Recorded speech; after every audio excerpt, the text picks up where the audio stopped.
So we got a lot to talk about, guys. This is the WrestleMania 40 review. Tomas is back. I know it's hard for you to believe, those of you watching the video, because this is a cuck that does not have a beard right now because he's in the show. But we're here to celebrate WrestleMania 40 years of sports entertainment. No, sorry, pro wrestling.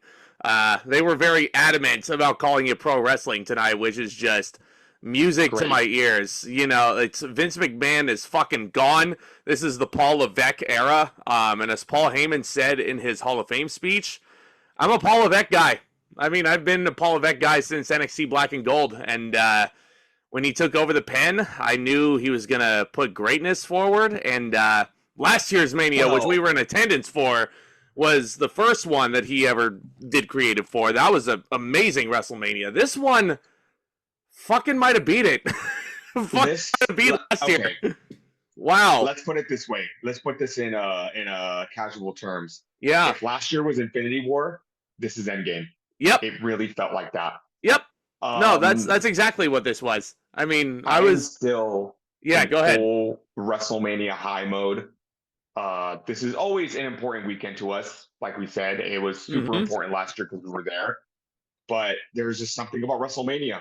It feels special. It feels great, even when, and this is how I measure WrestleMania nowadays, because you could sit here and you could nitpick and you could say you didn't like this, you didn't like that. Why did they do this? My question to you is, when you can do that about any other pay-per-view on the air, any other WWE pay-per-view, any other AEW pay-per-view, anything. But when it comes to WrestleMania, I have one question for you. Did you have fun? If the answer is yes, that's all that matters. Yeah. In my lifetime, I can only count one WrestleMania that I did not have fun watching. And that was 27. Yeah. Aside from one match. Everything else, every other year, I've had fun. So if you want to nitpick, that's great. But I'm here to have fun watching WrestleMania. I had fun with the show. And when we compare these nights, of course, we're going to have thoughts. We're going to have things, we liked, we didn't like, some nitpicks here and there, but it was fun. I heard a lot of people saying night one was underwhelming. I disagree. I thought night one was great. It was. For the first time since WrestleMania has started to do the 2-night thing, not counting 2020, night two was better. Night two was better. Night two blew night one out of the water. I'm sorry. It totally did. And everybody was looking at the lineups like going in when the matches for both days of the weekend were announced. Everybody was saying, yeah, night one looks stacked. Night two doesn't stand a chance. Well, night two beat it. Night two beat it. I'm just objectively, it absolutely was the better show between the two. But overall, as a WrestleMania, phenomenal. Go ahead. He has the Midas touch. Almost everything he turns into gold. The production here, everything about this Mania felt different, but in probably the best way possible. We open up WrestleMania with they're still doing the shots of wrestlers coming to the arena, the stadium. I'm sorry. Where are we? Where are you for this year's WrestleMania? Oh, we're at the Lincoln Financial Field in Philadelphia, Pennsylvania, which is not a safe town, which is why Tomas and I did not make the trip this year. Well, that's not why, but I get you. I know. Well, also money, we also apparently, and I don't know why they would think this, but it was cold as fuck at WrestleMania night one. Yeah, and we will be diving all into that stuff, but they do the great shots of like Cody Rhodes, the Bloodline, Seth Rollins arriving to the stadium. They do your cold open this year, which is introduced by rapper Meek Mill. I thought that was really cool. I believe he's last year. I believe he's from Philadelphia, if I'm not mistaken. Yeah. So that's Philadelphia-based rapper. I like these cold opens with the celebrities because the celebrities aren't overtaking what they're introducing. They're not making it about themselves. They are really the narrator for WrestleMania, which I thought was really cool. We open up the show with, and this may just me being a little antsy, but with your patience with WrestleMania, your patience is paid off. We open up with Triple H. Triple H comes to the ring. He introduces everyone to WrestleMania like he used to do an NXT TakeOver. And then we get the national anthem performed by Coco Jones. That was great. Now that all the penalties out of the way, it's time to show some respect, man. I'm sorry. Like anyone who aside from I don't know, John Legend, perhaps, whoever they get to sing the patriotic anthem before the show, I have no clue who it is before they go ahead and do it. And Aretha Franklin, obviously, but But she did a fantastic job, and we finally open up the show. And here is one tiny itty bitty nitpick I have. I can get over it though. They like showing shots of the wrestlers before they make their entrances. I kind of feel like for WrestleMania, it tiny bit breaks the immersion. Because one thing I really look forward to is seeing the WrestleMania attire, what they're going to wear. And they kind of already gave away what Becky Lynch was going to be wearing. But rewatching the show, because with WrestleMania, that's what I do. I watch it live and then I rewatch it the next day. I did notice they only showed the top half of Becky Lynch because the bottom half of her gear was very special, and we'll get to that in a second. But yes, we are opening with we kind of gave a little. It is. It's a new era indeed. Yeah, Triple H came out to open the show to give us the Welcome to WrestleMania soundbite so that they don't have to use the Vince McMahon line in the video packages in the future. Wait, hold on before we start. No, yeah, I was getting to that. You have a brand new signature Then Now Forever Together intro, and looking at it, it's fucking beautiful. First of all, it looks like you're looking up at the stars, literally, as you have like Andre the Giant, Macho Man, Cody, Rock, Austin, Roman. They're all written in the stars. Eddie's up there, Bray is up there. Like, they have all of them. It looked like a Marvel Studios signature. And I'm like, WWE is a bigger deal than they've ever been, and we're living in such an awesome time right now. That's where it hit me. That's where it hit me. I'm like, WWE is a juggernaut. Like, Marvel's a juggernaut right now. The final boss, The Rock, pro wrestling is cool again.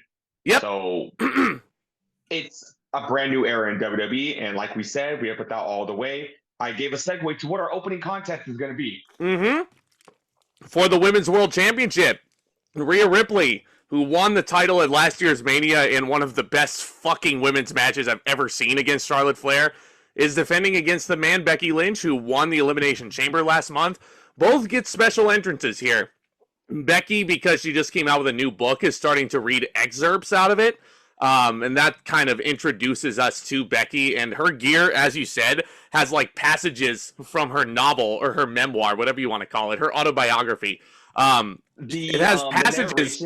Yeah, go ahead. Yeah, the narration to her entrance was very touching because it was a subtle tribute to her father, who she lost last year, or was it a couple years ago? But I will say, her coming out of the virtual book was kind of lame. Because, it's just like the crowd couldn't see it. Only us can see it. And it was just like poorly just like, oh, she went through the book and that's it. Yeah. I mean, it may have been a little too much to ask for them to build a giant cardboard box of the book and have her like burst through it. But, I would have taken a little more than that. WWE also is throwing money out their ass, too. So, like, it's not like they couldn't have built like a gigantic replica of Becky's book. Kind of similar to the Booty-O's. It would have been funny. They can make giant bootios. I know, just a little something more. I don't know if that would have been a little too corny, maybe, for her to burst out of the book. But I don't know. I just thought the little virtual thing of the book and her just like phasing through it was kind of lame. But I think her gear really made up for it. Everybody buy Becky's book. That was a commercial for it, basically. Rhea Ripley is played out to the ring by the band Motionless in White, and she is singing her song and all of her lyrics on the way down. Rhea's got a whole new look. She's put extensions in her hair. She looks freaking badass. This is a dream match. They've only wrestled one time, I believe, during that NXT Invasion angle in 2019 when Becky was on top of the world. And here we are, kind of circling back to this one-on-one matchup, and these two had really good chemistry. I thought their transitions were really smooth. I wanted to point out this is not the first time Rhea Ripley's been performed to the ring, but this is a brand new band doing a brand new rendition of her theme song, and you can tell Rhea Ripley was just because I think Motionless was White was always her inspiration for her look, so she was just absolutely fangirling the fact that her favorite band was not only performing her theme song, but performing her to the ring. So that was really cool. I really like this match. I thought it was a great opener. I thought these two had great chemistry. Yes. If there's one thing I've noticed from the Paul Levesque era is that the pacing of these matches is a lot better. There's not a lot of dead space and not a lot of, and you know what I mean by dead space? I feel like in the past few years, in the latter half, these latter last years of the Vince McMahon era, a lot of wrestling matches were just like a lot of, oh, we're setting up for a spot. Just kidding. Oh no, we're going to do another spot. No, we're not going to do that. And then it'll just go back to like a pointless transition hold. But here,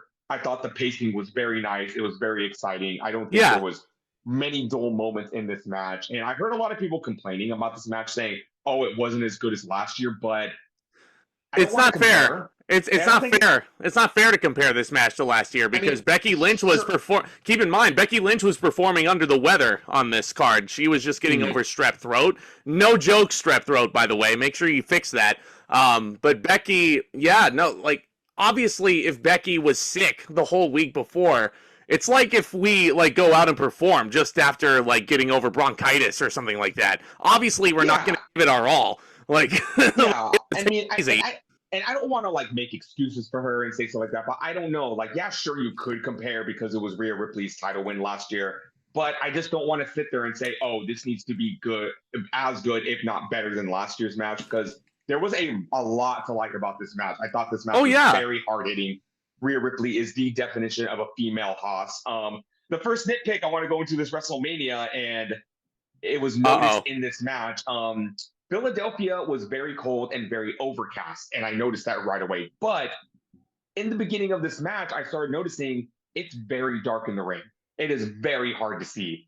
And I'm sitting here wondering, are they going to turn the ring lights on? I know they had a special heater in there for the wrestlers, so they wouldn't get freaking frostbite out there. Yep. A running theme throughout the night was also they kept bringing up the weather app and showing you what the weather was. And I think they were just kind of trying to go for like, look, they've had sunny manias, they had the rained out mania in Tampa Bay a couple years ago, and now here we are at the coldest WrestleMania. And I'm just going to say this now. I know we're in California and it doesn't get too cold over here, but Michael Cole was complaining about 50-degree weather like he was in the snow.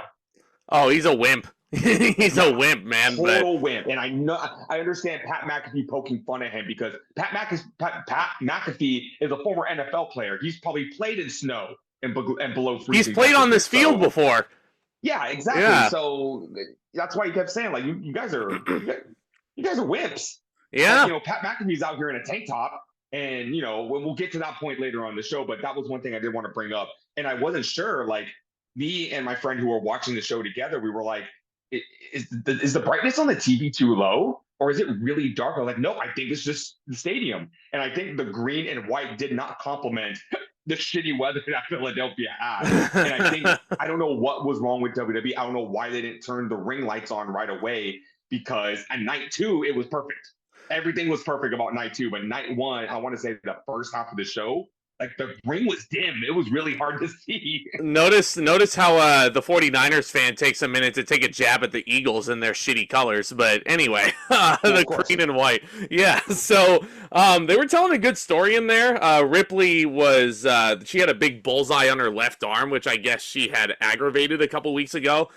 Lynch was trying to lock in the disarm her submission hold. I said that completely wrong. Disarm her submission hold. She was locking it in the ropes. She locked it in the middle of the ring. Ripley counters it into a prism trap, which is a great freaking move, the prism trap. Yeah, there were some great submissions in this match, and there were some really great transitions into moves. I do think the ending of the match kind of got a little finisher spam heavy. Becky Lynch kicked out of a riptide. Rhea Ripley kicked out of the manhandle slam. Lynch was going for a top rope manhandle slam, which is kind of like the big exclamation point there. And I thought the finish to the match was very creative because Rhea Ripley hits Becky Lynch with the riptide in the corner, and then immediately follows up into another riptide, pins and gets the win to retain the women's championship. I'm okay with this because even though Becky Lynch has had a great overarching story from last year's Mania to this year's Mania, it didn't feel quite on the level where this is where she had to win. This is how, because, Becky Lynch has been to the top of the mountain plenty of times before. And even though it would have been cool to see her win the title, I just don't think, it's not that story. I think this was a huge win for Rhea Ripley on the stage, culminating her 1-year title reign, which I'm not ready to be over to, if I'm being perfectly honest. No. And sure, Becky Lynch could, this could be a good, underdog story for her. It could be like, oh, I lost the big one at WrestleMania, and now I need to work my way back up. Triple H has brought up that the draft is coming back next month, and we don't know. Maybe Becky Lynch and Seth Rollins will get traded to SmackDown, and we might get some Becky Lynch could win the title over there. I don't think, they could go in a lot of different ways, but I just don't think this was quite the time. Would I have complained if she won the title? No, I wouldn't have. But I think if there was a perfect time for a title retention, it was this match. Yeah, no, it's Becky. I wouldn't have complained if she won the title here, and like not even close, because Becky's my favorite women's wrestler of all time. Thinking about it, like the more and more I think about it, Becky is my favorite. But it didn't really feel like the time for Ripley to drop the belt just yet. It felt like there's a bit more story to be told with Ripley in the Judgment Day, no less, as the women's world champion. And also, she is still so incredibly over. I feel like she is white hot on her game right now, and I think it would kind of cool off that momentum if you just took off the women's title from her. Because if there's one thing I noticed about Rhea Ripley, she's starting to like seep her way into like the casual world. I have people that do not watch wrestling that will ask me, "Hey, who's that goth girl? Who's that goth wrestler?" And I'm like, "Oh, Rhea Ripley." She's like, "Yeah, she's hella cool." I'm like, "That's fucking great. That is probably, you can't get more over than that when people outside of the product are starting to recognize you." And people all over the internet want her to step on her and spit on her and spit on them and step on them, and will buy a piece of paper that she licked for $500. Yeah. Yeah. Perfect. Anybody have the link to that, by the way? That's for scientific purposes. Jesus. I'm writing a paper right now. No, you're not. No, you're not. Get out of here, you idiot. This match gets 4 stars. I think it was a very solid, very good opening contest here. I wouldn't say it's the greatest opening contest in WrestleMania history, but it's still a very solid technical wrestling match between two of the best women on the roster. And I think this was it was the right match to do here. I picked Ripley to win, and I don't really have much to complain about here. I know when Lynch is not feeling under the weather that these two could have a much better match than this, maybe even a backlash down the line if they wanted to revisit it, but we'll see. Again, the draft is coming up, so we don't know when the next time these two are going to face off actually is. I thought the match was very solid. I don't want to sit here and make excuses for Lynch saying, "Oh, she was sick." So because here's the thing: if they wouldn't have mentioned that on commentary, I wouldn't have noticed. I thought she went out there and kicked ass. And another thing I just realized is if she's recovering from strep and she's out there in the cold, poor Becky Lynch. I hope Seth Rollins was back there waiting for her with a big cup of throat tea and a blanket and told her, "You go take a nap. You went on first. You have nothing else to do. Go take a nap. I'll wake you up when the night is over. I'll wake you up before my match starts." Yeah. But yeah, I thought it was great. And, it's a good opportunity to see where the story is going to go next. So like you said, there could be a rematch. They could move on from this. I think this is a perfect time to start Becky Lynch's arc back to the title, because I think it'd be great if she gets back there, because she is more like unconditionally over now, in my opinion, since like 2018, 2019. Because I will admit, I was getting a little wary of her. I was kind of getting tired of, the tough guy man gimmick. And now that she's back to like being herself with that, she is herself mixed in with all the confidence from the man. And I think that's great. She has that fiery passion. She has, the fire lit underneath her. And it's like a great character to relate to. Oh, yeah. Oh, yeah. Totally. Just missing the Irish jig from old NXT days. But anyway, obviously I'm joking. Don't bring that back. But before we get into this next contest, I am so glad Peacock cut this out when the replay was available. Pretty Deadly. They analyze every single fucking tag team in this match. And it started off very charming and very endearing. When they got to like the third team, I was like, okay, you don't need to give a full fucking biography. Like it lost its charm very quickly. So they could have cut that down to like 60 seconds, quickly go through all the teams. But I shit you not, this segment felt like 3 to 4 minutes long. And I'm like, it probably was. Show, please? It probably was. Yeah. No, let's get to that match, shall we? It is a 6-pack tag team ladder match playa for the undisputed WWE Tag Team Championships. We got Austin Theory and Grayson Waller. Holla, holla, holla. Versus the Awesome Truth, which is the Miz and R-Truth, versus Finn Balor and Damian Priest, the champions, representing Judgment Day. DIY, Johnny Gargano and Tommaso Ciampa. Kofi Kingston and Xavier Woods, the New Day. New Catch Republic, Pete Dunne and Tyler Bate. Wow, that's a lot of teams. But here is the thing about this match that I didn't realize until just a little before the match. A-Town Down Under. They didn't announce A-Town Down Under. I ain't calling them that. Waller and Theory until they get announced as that. A-Town Down Under. Waller and Theory. So it begins. is for both tag team titles in the sense of all the tag team titles need to get taken down from the match. So if one team takes down one set of tag team titles, they will become the champions of that show and the match will continue. I'm going to say this right now. I like this. Yeah. I really like this idea. And I know it is like a civil war between all wrestling fans. Should the tag titles be split up? Should the tag titles not be split up? And I'm going to take this point to my grave. I don't care because I know the definition of insanity is, doing the same thing over and over and expecting different results. But I want the fucking brand split to be taken seriously, goddammit. And you cannot take the brand split seriously if you have one set of tag team titles and teams are just showing up on both shows all willy-nilly. Also, with two sets of tag team titles, teams that usually would not get title shots or shots with the title will get this opportunity now. Because when we go into this match, I see two sets of tag teams on SmackDown that can feud for those tag team titles now. As opposed to, once every 6 weeks, the tag team champions are going to come around to SmackDown and they get one chance at them. So I'm all for, giving all the teams opportunities at these titles. And I feel like you can do that with two sets of tag team titles. When you have one set of titles, I feel like it just is so centered around this one team. And it's great. Like, I get the appeal of only having one set of tag team titles. But I feel like, other talent can't get over if they don't get the opportunity. And that just kind of litigates them. They can't get that opportunity without that. Because you look at like a team like DIY, they got their shot at the tag team titles. When are they going to get their next shot? We don't know. I'm not saying you do it like 2005, where every single tag team holds the titles. They're pointless reigns. They're not defending them for pay-per-views at a time. I think this is a really good opportunity for Triple H to now focus in on the tag team division and make it more fleshed out than it ever can be. You know what I mean? So Totally. Yeah. I totally defend this. I'm all for it. And I like all the teams in this match. So I was looking forward to this. You said it all, man. You took all the words right out of my mouth that I wanted to say. Other than, sorry, Greg. I know he's someone who is adamantly against us splitting up the tag titles. But listen, if you want to take the brand split as seriously as we can, then yeah, you got to have two world titles. You got to have two mid-card titles. You got to have two tag team titles. You got to have two women's titles. What's next? Women's mid-card title, right? That's what I'm thinking. They just announced the Women's North American Championship for NXT. That is fucking awesome. So, that might be the next step. I don't want to do it right away. You don't want to introduce too many titles. Tony Khan's not booking this show, obviously. So, you don't want to introduce too many titles at once. But I'm for this. My main concern going into this match was how many fucking bodies were in here. Like, there's 12 dudes in there, and there's a bunch of ladders.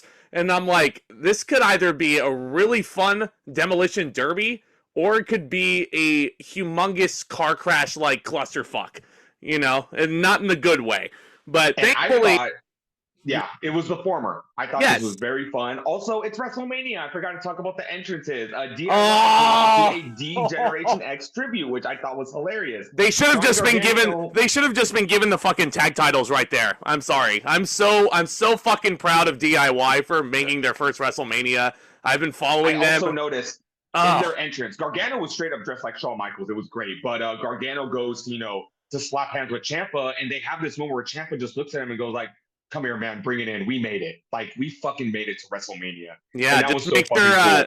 Cool. Johnny, just make sure he doesn't throw you into the gigantic X on the entrance stage this time. So yeah, Ciampa looked exactly like Hunter too. Like it was spooky. It was so spooky. I also will say I like how now that Vince is gone, they can like make fun of like technical botches. And I noticed after Awesome Truth came out, New Catch Republic's music hit, but the Awesome Truth logo was still on the screen. And Michael Cole goes, well, that's New Catch Republic. They didn't update the video screen there. And Corey Graves go, "It's okay. Their fingers are probably frozen in the production truck right now. We'll give them a pass." And I'm like, see, it's okay to like break the fourth wall a little and like make fun of technical botches. You're not expected to be perfect in any way. Like, there were a ton of technical botches at this WrestleMania.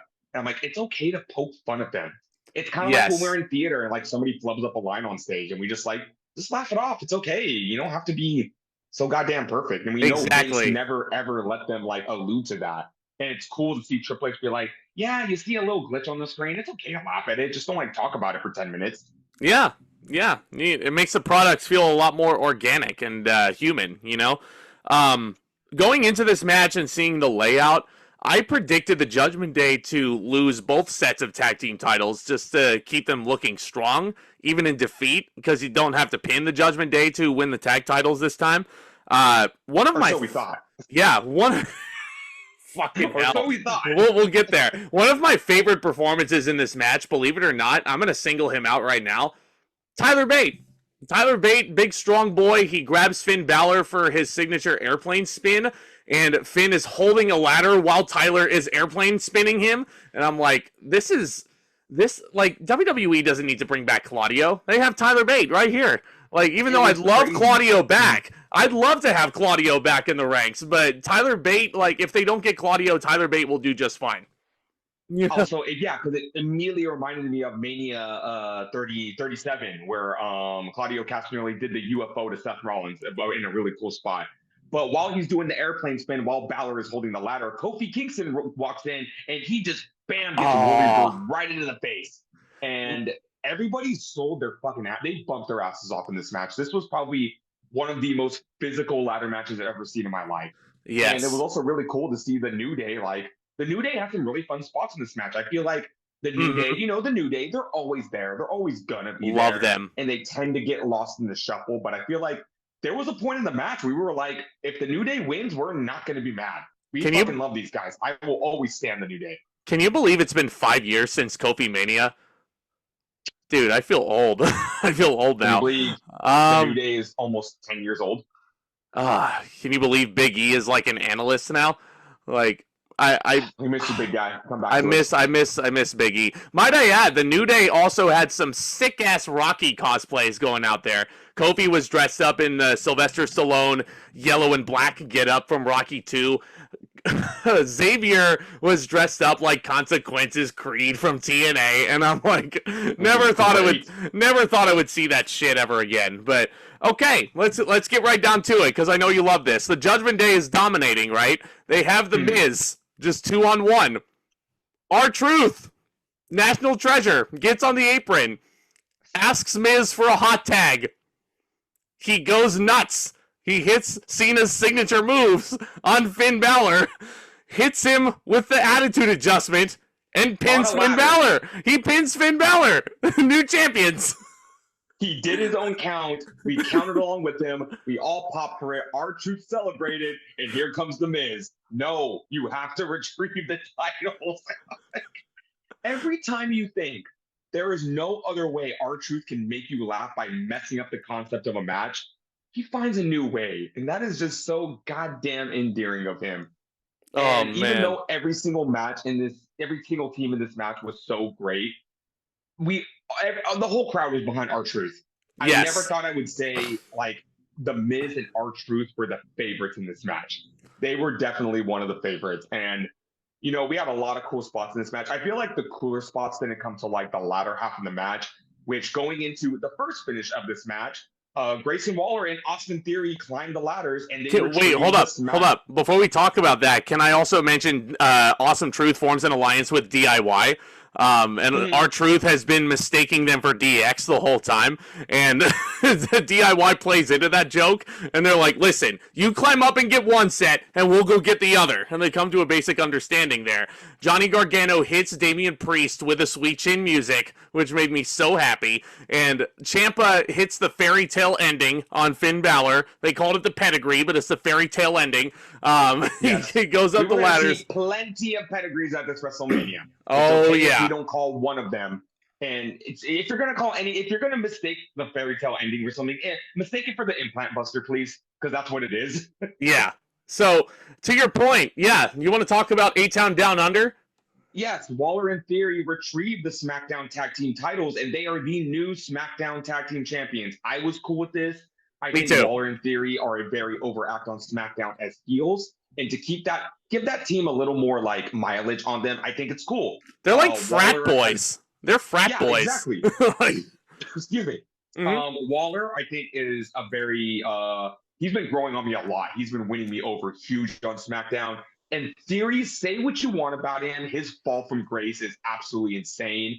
I have always kind of nitpicked at him that there is just something he doesn't have. But God damn it, he's one of the hardest workers there. He is one of the most professional people there, and he fucking stands up for his profession. So yes, throw him a bone. Give him the tag team titles. I thought this was cool. But it's a good thing Theory and Waller won the titles here, because they're going to get taken out of the match for the rest of the card, because yes, they are. New Catch Republic or DIY. New Catch. New Catch Republic power bomb Waller while he's still clutching his SmackDown. I've never seen that before. That made me laugh so much. It made me laugh. Bomb his ass through a ladder on the outside of the ring, and I'm just like, well, Waller has his title. At least he's got a belt. At least he's got a belt with him. At least he's won, you know? Oh, yeah. So, yeah, New Catch Republic looked fucking awesome in this thing, didn't they? Like, they were, I mean, it's a brand new team. Pete Dunne just got his name back, and, I mean, they're living up to that. Yeah. Michael Cole and Corey Graves had a great exchange on commentary. They go, Michael Cole says, we talk about renaissances a lot in WWE. Can we talk about the renaissance of Pete Dunne? And Corey Graves goes, I never talked about a renaissance in WWE. Son of a bitch. The commentary team was great, especially this night. They were fucking all great. Three. This could be Michael Cole's crowning achievement as a play-by-play guy. I'm being honest. Oh, yeah. Like, we'll get to him by the end for sure. But I can't wait to grill Pat McAfee like later on in the show. Here we go. He deserves it. Oh yeah, he definitely deserves it. Xavier hits that big, gigantic coast-to-coast elbow drop on Ciampa while he is bridged on a ladder. Kofi, oh, I fucking hate this. So Woods is holding up a ladder, which is starting to get a little bit rickety at this point. That's probably my main issue with this match, is it got a little botchy towards the end. Kofi also hits his goddamn trust fall onto everybody out there.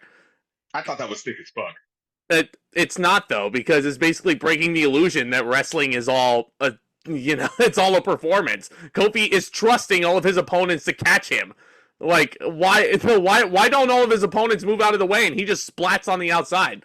Like, I thought it was sick as fuck. I thought it was cool. It was a cool visual. Oh, speaking of cool visuals, New Catch Republic also do dual moonsaults off of the ladders on the outside. They do. I forgot about that. Filled with great spots. And before we get into the spot I think you're talking about, let me talk about this one. This one is absolutely fucking bonkers. Tommaso Ciampa and Tyler Bate are fighting atop a ladder for the Raw Tag Team titles. Air raid crash from the ladder. And Ciampa got fucking hyped off of that. It was crazy. And that's when I sat there and I turned to my friend and I say, Tyler Bate died for our sins tonight. He sure did. And Tyler Bate was one of the MVPs of this match. DIY, I would say, is the MVPs, like, as a team. Because Gargano hit one final beat on Pete Dunne, threw a table on the outside, and it looked so fucking beautiful. Like, there's, so smooth. Love Johnny. So when Ciampa hit that air raid crash, they showed it in slow motion. They impacted the ring so hard that they bounced off of it like it was a trampoline. Yeah. Like, I hope Tyler Bate's not dead, because that was probably the sickest spot I've ever seen in my life. Crazy, huh? So Truth and Miz look like they're about to win the tag team titles, the Raw tag team titles. I should have expected this. But of course, we get that little pissant JD McDonough in here to ruin the party. He takes off R-Truth. He takes down R-Truth. He's about to help Finn Balor win the titles. But was it who chucked his ass off the ladder? The New Day. New Day fucking chuck McDonough's ass off this ladder, and he goes careening through a table. He hits his head on another table, and that table collapses. And it was like a Spike Dudley spot. Spike Dudley spot right there. But Michael Cole makes the stupidest call of the night here, and he says, well, JD is definitely McDonough now. Someone take that headset away from Michael Cole before there's too many puns there. But JD, I also don't understand why he interfered in this match, seeing as how he's not in the Judgment Day anymore, because R-Truth beat him in a match. And that's fair. Know. He's just trying to get back in the group. He's trying. He's giving it a good honest try, but he's not in the Judgment Day like the commentators were saying.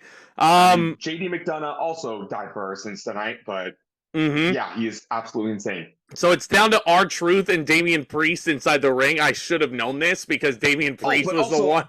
Yeah. Before that, Miz tries to get the titles, and this is the part that sucks because Priest tries to do a South Side of Heaven off of the ladder, and it just doesn't work. I think it's because the ladder was too busted up at this point. Yep. But he takes out the Miz, he throws the ladder out of the ring, and R-Truth just gives Damian Priest a little ladder. Just hands him a ladder. Yeah, because the referees were telling Priest to get off that ladder because it's not safe anymore. Because it's so bent out of shape.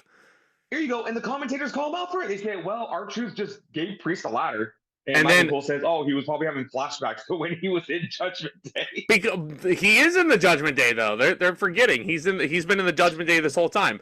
Trying to help his homies out. Yeah, Truth, regardless, though, hits Priest with an attitude adjustment, and he gets his WrestleMania win and his moment, winning the Raw Tag Team titles with The Miz. What kind of world are we living in, man? What kind of... Is it 2011 all over again? The Awesome Truth are the Tag Team champions on Monday Night Raw. That is nuts. That is nuts. Take this into perspective. Awesome Truth are baby faces in 2024, winning the Raw Tag Team titles. R-Truth is 52 years old, and he finally wins a match at WrestleMania, and the crowd couldn't be more happy. Yeah, good for fucking Truth, man. Like, I should have seen this coming. Like, I shouldn't have overthought this in my predictions, because the story totally makes sense. Awesome Truth finally getting one over on the Judgment Day. Truth finally getting revenge on his former friends for kicking him out of the group. It's poetry. It's poetry, man. It is. Like, beautiful. Can you believe Triple H took this little one-off joke after Survivor Series and he turned it into a WrestleMania moment? I'm a Paul Levesque guy. Really. Absolutely elated for R-Truth. This was awesome. I was thinking about it. I was going to give this match 4.25, but those bumps were so hellacious. It gets the extra point for me. 4.5 stars. This was so fun to watch. I'm gonna stick with 4.25. I think the match, especially towards the end, got a little bit too botchy for my liking, but that's not to say that this wasn't an excellent match, and it over exceeded my expectations. I'm so proud of DIY, number one, for getting on this Mania card. I know Johnny was living the dream out there. New Catch Republic looked like freaking badasses out there. They really proved themselves. The New Day looked like a freaking $1 million even in defeat. They got their licks in. It was like everybody got a chance to shine here. Like, there was not one weak link here. Everybody worked together very well. Like, element to this match that I noticed, everybody got taken out with a nasty ass spot. Whether it was that top rope air raid crash, the one final beat through the table, JD McDonough careening through a table. It was really good stuff. It was great stuff. Okay. Oh boy, are you ready to get confused? Confused looking at this. So it is Rey Mysterio and Andrade. Originally, it was supposed to be Dragon Lee. Rey and Dragon Lee representing the LWO. Andrade replaces Dragon Lee in this tag team contest here on the episode of SmackDown right before Mania. They are going up against the team of Dominik Mysterio and Santos Escobar, as Carlito says. You want to know how the fuck we got here? Oh boy. Ever since November, Santos Escobar turned on Rey Mysterio. I'm sure we've alluded to this on the podcast before. Rey was out with a legitimate knee injury. It was his right knee this time, unfortunately, so I can't say he had surgery 6 times in his left knee. Yeah. But Rey made his triumphant return back in, I want to say, March? It might have been, I think it was shortly after the Chamber, if my memory serves me right. February-ish. Yeah, something like that. Yeah, so Rey wants revenge on Escobar. They did have a match on SmackDown a couple weeks ago, and that's when Dominik Mysterio, out of nowhere, with zero explanation, just decided one day, I think I'm going to go fuck with my deadbeat dad again. Well, you know why that is, right? You know why Dominik was inserted into this feud? It's because he's such an over heel, and he didn't have any other Mania plans. Like, you got to put Dominik on this card. You have to. I agree with you, but it just sucks that this just felt so thrown together at the last second. Yeah. Like, Dom and Rey have been away from each other for almost a year now, and now they just decided, well, I mean, we can always circle back to it, but it just didn't feel as organic as it did last year because they've been so apart for so long. And here I am thinking the fucking match is right in front of you. You do Lucha Warfare with all of these guys, and then they just opt out for this tag team match. Even Carlito gets taken out. Yeah, you could have just did something with this. It could have been Andrade never should have been on Raw in the first place. He should have been on SmackDown the entire time, tangling it up with these guys. And it just felt so, it didn't feel as special as it did last year. So first, Santos Escobar makes his entrance. He looks great. The whole Legado del Fantasma looks great. He's with Angel and Humberto and Elektra Lopez. Dominik Mysterio makes his entrance. And I'm sorry, there's no paddy wagon. There's no mask. There's no handcuffs. It was nowhere near as cool as it was last year. It made me very sad. Angel and Berto, by the way, look like the 2012 version of the American Wolves. How they're painted up. They should be called the Chupacabras. Yeah. Convince me otherwise. The Chupacabras. Change my mind. Yeah. Try to change my mind. They should be called the Chupacabras. Rey and Andrade make their way out with the entire LWO. Zelina Vega is reunited with Andrade finally. Like, that is such an awesome pair. This was a good match. I really enjoyed this. It was great to see Andrade pulling off all of his lucha moves on the Mania stage in front of a proper crowd, because he was in that random-ass Raw Tag Team title match during Pandemic Mania. Yeah. Now he gets a proper Mania in front of a crowd. Yeah. Mania. Technically, because you don't count Mania 36. Yeah. Oh, yeah. One of the most memorable, probably the most memorable spot in this match. Rey and Andrade go to the top. Rey gets on Andrade's shoulders, and they do like a double crossbody electric chair move, which is so cool. Like, think of Andrade has Rey in an electric chair, but they both jump off the top rope at the same time, and they just do this huge crossbody onto everybody. I was like, damn, I've never seen that before. It was cool. Well. Yeah, like 24 hours before this match, Rey and Andrade are just sitting in a room just like, okay, let's list every single cool fucking thing we can do in this match. And they did. Yes. This was great lucha libre in this match. Oh, so good. Yeah, I'm sure it made you very happy. Absolutely. Oh, yeah, it made me happy. It was like, this Mania had something for everybody. That's what I feel like. So, double jump moonsault by Andrade, which is always my favorite move that he ever does. Him and Dominik have really freaking phenomenal chemistry in there, might I add. He hits Michael Cole's favorite move on Dominik, which is what? The Meteora. Yes, absolutely. Also, yeah, he hits the Meteora. Andrade and Dom at Backlash. I think that'd be good. Oh, I love that. This is such good shit. Zelina Vega and Elektra Lopez are brawling on the outside. Vega hits a moonsault off the second rope onto Vega, and now everybody on the outside is getting involved here. This is the Lucha Warfare you were talking about. And this spot I love. Joaquin Wilde. Yeah, he gets on the second rope, and he's done this on NXT before, but he's asking for help from Cruz del Toro and Carlito, who are on the apron, to give him a boost on the second rope, and he flies so far that he goes out of frame, and he takes everybody out. It's freaking insane. Springboard this motherfucker. Fucking 10 feet through the air, and he lands on Angel and Humberto, and I'm like, I'm so glad they decided to make that a WrestleMania spot, because when he did it on NXT, everybody was going fucking wild. I was going crazy, or should I say, wild. Let me just praise Joaquin Wilde for a second. There's the door. That guy. I remember him as DJZ in TNA. And now here he is at WrestleMania. That is so fucking cool. Right? But you know what's not cool? Finish. What do you mean it's not cool? I liked it. This finish was not fucking cool. Because so let me describe it then. Dominik goes out there to grab a foreign object, a steel chair, I believe. Like the pissant he is. Well, yeah, because he is. So he goes and grabs a steel chair. All of a sudden, as the referee is inside the ring dealing with Rey and Santos, who are the legal guys at this point, there are two huge, stocky guys wearing lucha masks who jump the barricade. They basically ensure that Dominik does not use this foreign object. They're enforcers, basically. They throw Dominik out of Lincoln Financial Field. Andrade hits the message on Dominik. Well, actually, no. They toss Dominik back into the ring first.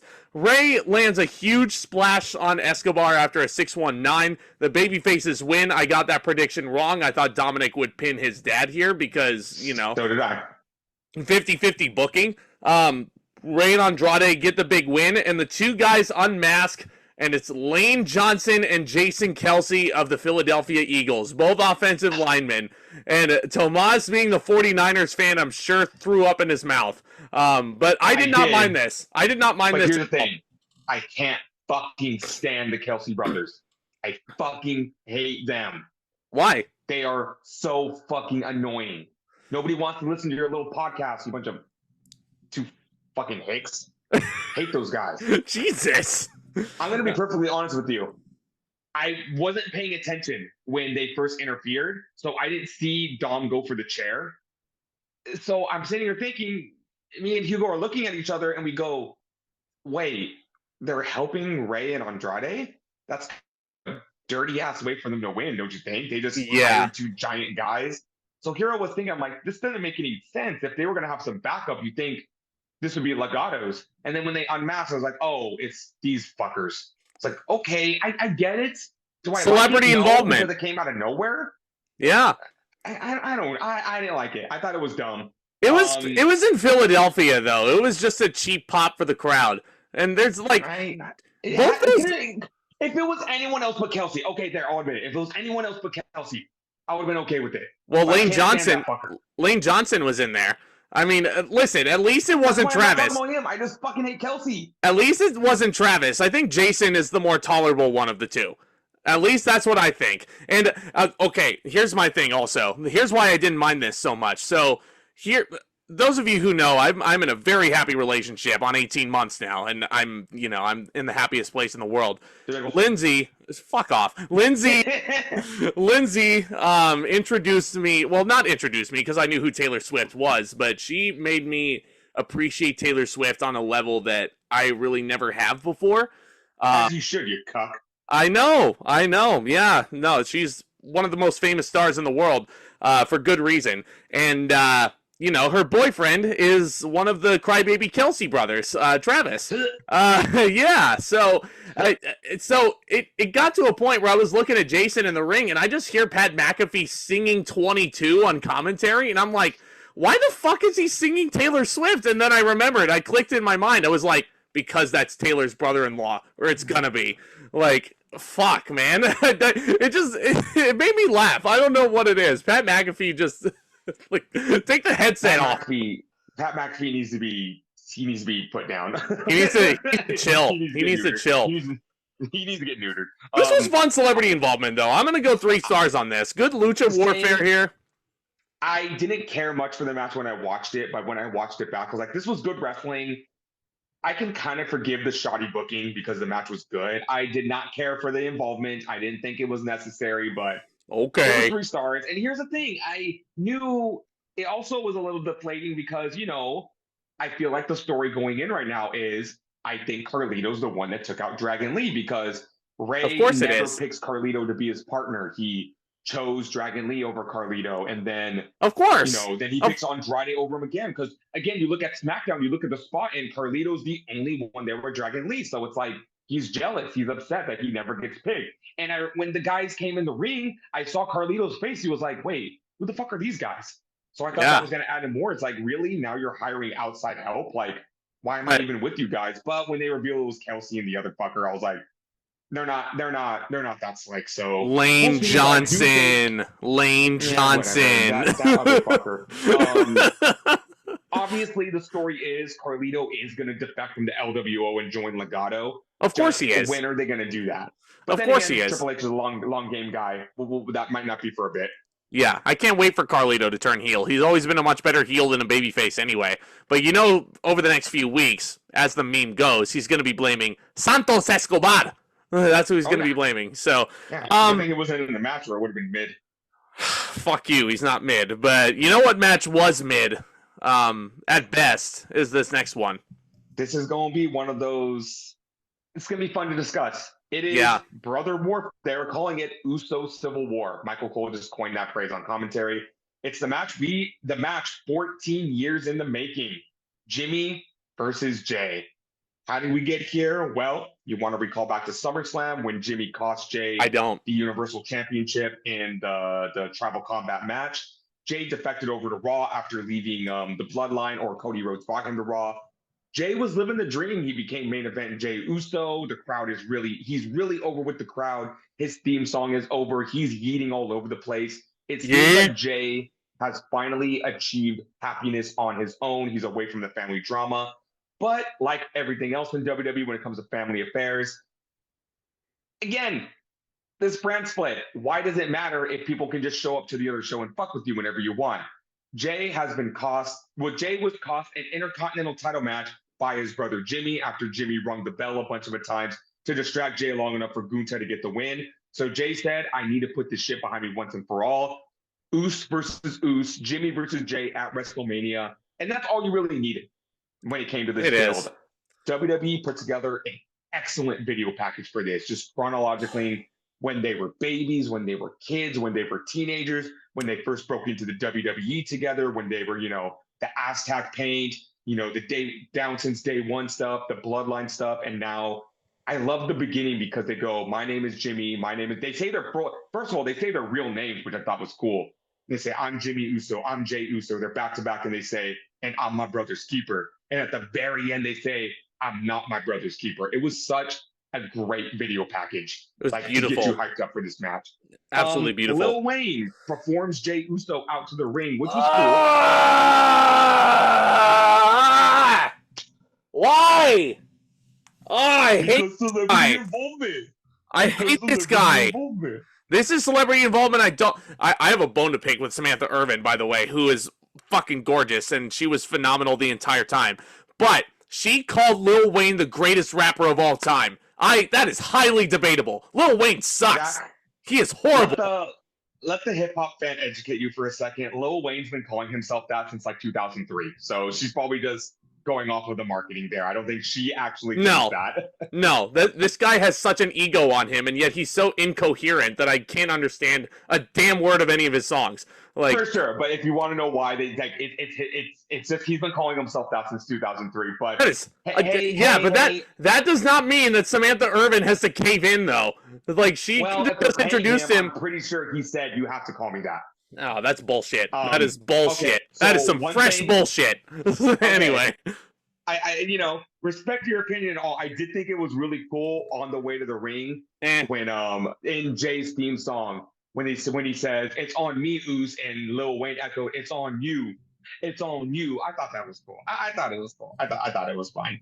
It reminded me of last year when Lil Uzi Vert performed the Usos to the ring. It was there for like a second. It's not like Lil Wayne performed an entire set. I did think it was a little random though. Like Lil Wayne spit for like 15 seconds and then he was done. But yeah, it was a cool entrance. It was a entrance deserving of main event Jey Uso. Jimmy makes his way to the ring and Jey Uso immediately hits him with the suicide dive. The match is on. I will say the first few minutes of the match I thought were good. I thought they got off to a great start. The pacing was good. But then you kind of realize the issue with the Usos, and this has been my issue with the Usos for years and years and years. Jey has stepped up his game a lot. He has definitely got a lot more intensity to his matches. He knows how to get the crowd behind him. But when you really boil down Jimmy and Jay's movesets, it's the same thing. Yep. Super kick, Samoan drop, uppercut. Yeah. That's it. Yeah. That's so they had to build a 11-minute match around that, which I think was too short. Yeah, it was kind of disappointing considering the build and how much both these guys wanted it. And I'm happy that they got their WrestleMania match together. I couldn't get into it. This is just me. And I think another big issue with it is that Jey Uso gets this big entrance with godforsaken Lil Wayne. Jimmy Uso makes his entrance and he's just a guy. It seems like he's just a dude that's going out there for Jey Uso to beat. And I've said it since the turn happened at SummerSlam. The Jimmy Uso heel turn on Jey in the moment, I did not think made any sense. I still don't think it doesn't make any sense. Because, I mean, at this point, Jimmy's clearly the Genetti between these two guys. Like, Jey has left his brother so much in the dust in terms of being a singles guy and how over they can be as a singles performer. Jimmy's just not there. I'm going to agree with you and disagree with you at the same time. I'm going to agree with you on the fact of I keep making this joke, but the more I make this joke, the more sense it makes. Show this feud to somebody who doesn't watch wrestling, and you know what they're going to say? Oh my God, Jey Uso. Oh my God, evil Jey Uso. That's all Jimmy is. He's evil Jey Uso. Yeets versus no yeet. And the crowd, as they were punching each other, were chanting yeet, no yeet. I did like that spot a lot. Yeah, no, that was funny. But even Hugo was saying it's just it's a guy versus his evil brother. That's honestly what Jimmy's character boils down to. He's the evil twin. But I'm going to disagree with you in the fact and say I think Jimmy's very underrated. If you watch SmackDown, if you see his stuff, he's funny. He is funny as fuck. Like he is. He's more subtle with it, but like if you watch his mannerisms in the ring or the mannerisms in his promo, like back on SmackDown, when he would accidentally let Yeet come out and Roman Reigns would just stare him down, you'd go like, oh, no. Yeah, and keeping in mind, I never said that Jimmy Uso didn't have talent in that whole spiel I just gave, because I think he's a very talented guy. Granted, he may be a little bit too much of a troublemaker outside of the industry, but you know what? There's been a lot of troublemakers out there. Shawn Michaels was a huge one back in the late 90s. Oh, yeah. But Jimmy, I mean, he is funny, but exactly, he is evil Jey Uso. And it is, again, it doesn't make any fucking sense that he's just Roman Reigns' cuckboy again after Jimmy was the one who initiated the Bloodline Civil War at Night of Champions. Like, it still doesn't make any sense. Like, you could say it just adds a layer of what a douchebag Jimmy is that, you know, he stood up for himself, but then basically left his brother to die so he can go back and just be, you know, Roman Reigns' cuck. But yeah, there are definitely a lot of plot holes in this. This match had its moments, I will say. The Yeet, no Yeet spot was great. So this is probably the part of the match that a lot of people liked, but I personally didn't because I saw right through it. So after a barrage of super kick after super kick after super kick, you know, it's super kick city all up in here. I would hate to see the Usos fight the Young Bucks because it would just be 99% super kicks. Jey goes for another super kick. And this spot was also awkward because Jimmy puts his hands up and Jey just doesn't connect. And I'm like, why does it matter that Jimmy put his hands up? Just fucking super kick his hands with it. And then Jimmy gets on his knees and he starts apologizing. And he says, I'm sorry for everything. I'm sorry. Like, let's get back together. And I didn't like it because I saw right through it. I want you to take this into perspective. We are what? We are match number 4 of night 1. What's still to come? The big tag team match. What's coming tomorrow night? The big Universal Championship match. So you're going to tell me Jimmy is just going to leave the bloodline, leave his good gig after he went through all that work to go back with his brother when there's still business that needs to get done. Exactly. It's kind of stupid on Jimmy's part because if shit goes south, if Cody Rhodes doesn't win the title, then Roman Reigns is going to look at Jimmy and say, so you betrayed me for no reason? Get the fuck out of here. You can go be with your brother on Raw. You're out of the bloodline for good this time. You know, so I saw right through that. And then Jey, being the babyface that he is, he has a soft spot for his twin brother, shakes his hand, and then obviously Jimmy super kicks Jey. He goes for the Uso splash and connects. Jey kicks out though, and this is where the match kind of just, you know, a little formulaic. Jey gets back up. He hits a spear on Jimmy. He hits a twisting Uso splash to get the pin and the win to defeat his brother Jimmy. This match was decent. I think it got affected in 2 big ways. Number 1, it was short. It was 11 minutes long. Number 2, the crowd wasn't into it. Yeah, because this is the match I feel like out of all matches that killed the super kick. Like over the past decade or so, how do I put this in like the most constructive way possible? When you think of, you know, Shawn Michaels, you know, his finishing maneuver, the Sweet Chin Music, put everybody's lights out. I mean, there were people that kicked out of it, but Shawn made that move as lethal as it, you know, is still advertised to be. There are 2 reasons why the super kick is not as lethal anymore in my book. Number 1 is the Young Bucks. I mean, I'll just throw that out there because they throw those out there like they're like they're NDAs or something. Like candy, yeah. Number 2, number 2 is this match. Because these guys threw out super kicks as if they were just basic punches. Because these, and they shouldn't be. The super kick should be like powerful enough to put somebody down for 3, and they're throwing them out there like they're just like, okay, come on, guys. So this is one of the very rare cases I'm going to defend the Young Bucks. at least the Young Bucks are aware, like in character, they're very aware that they overuse the super kick to the point where it's their gimmick. You know, the super kick party. I remember one time way back in the day, they even tweeted Shawn Michaels and said, "Man, how were you able to put down somebody with just one super kick? We usually have to do like 10 of them in a match." So at least they're like in on the joke, at least. With Jimmy and Jay is they just rely on the super kick. They don't do anything else. And like I said earlier, Jay has found a way to get the crowd behind him, that his very limited move set just gets the crowd excited. Jimmy, on the other hand, he needs to be a better heel, and he needs to learn how to put the heat on somebody without just relying on his uppercut and super kick. So I think that's what just really, there was no variety in this match, I feel like. And, you know, the forgiving spot, I just like that. I saw right through that. And just the finish was kind of anticlimactic.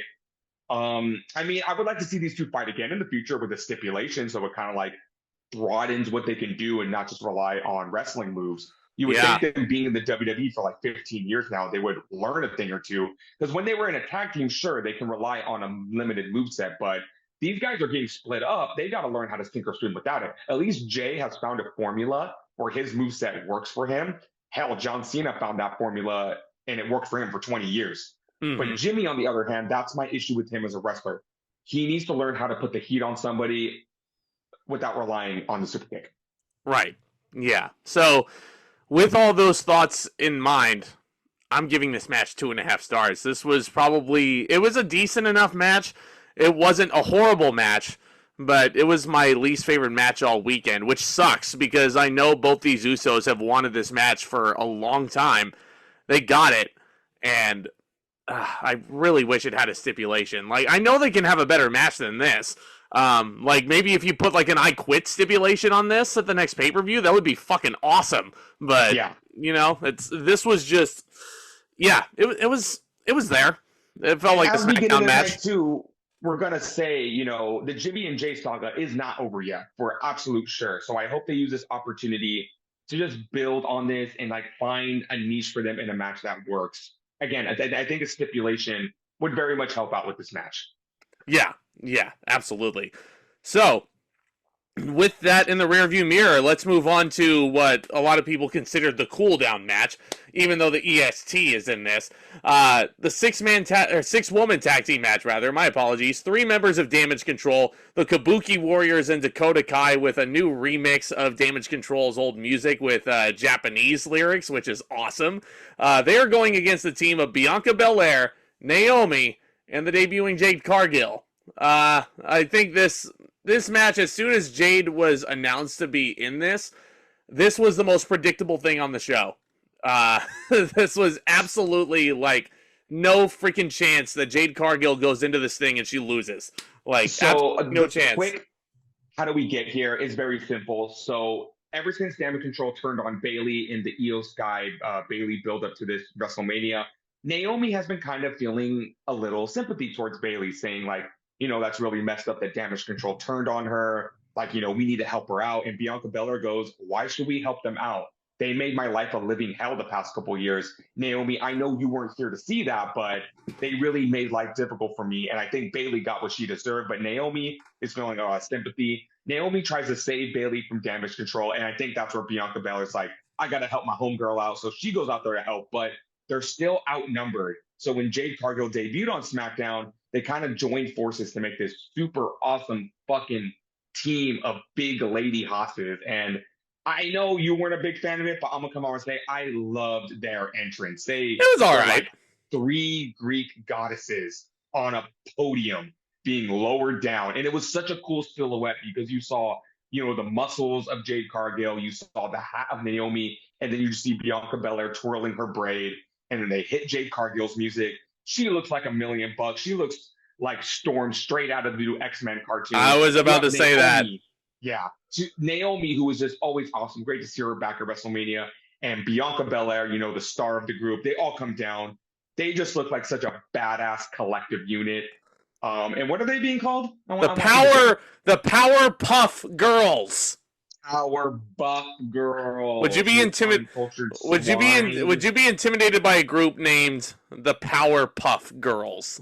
Power Buff girls. They weren't officially announced as that, though. They're all singles people. How do I say this subtly? All three of those ladies could murder me. Oh, yeah. Oh, And absolutely. I would leave a note saying, it's okay. I'm not pressing charges. Christ.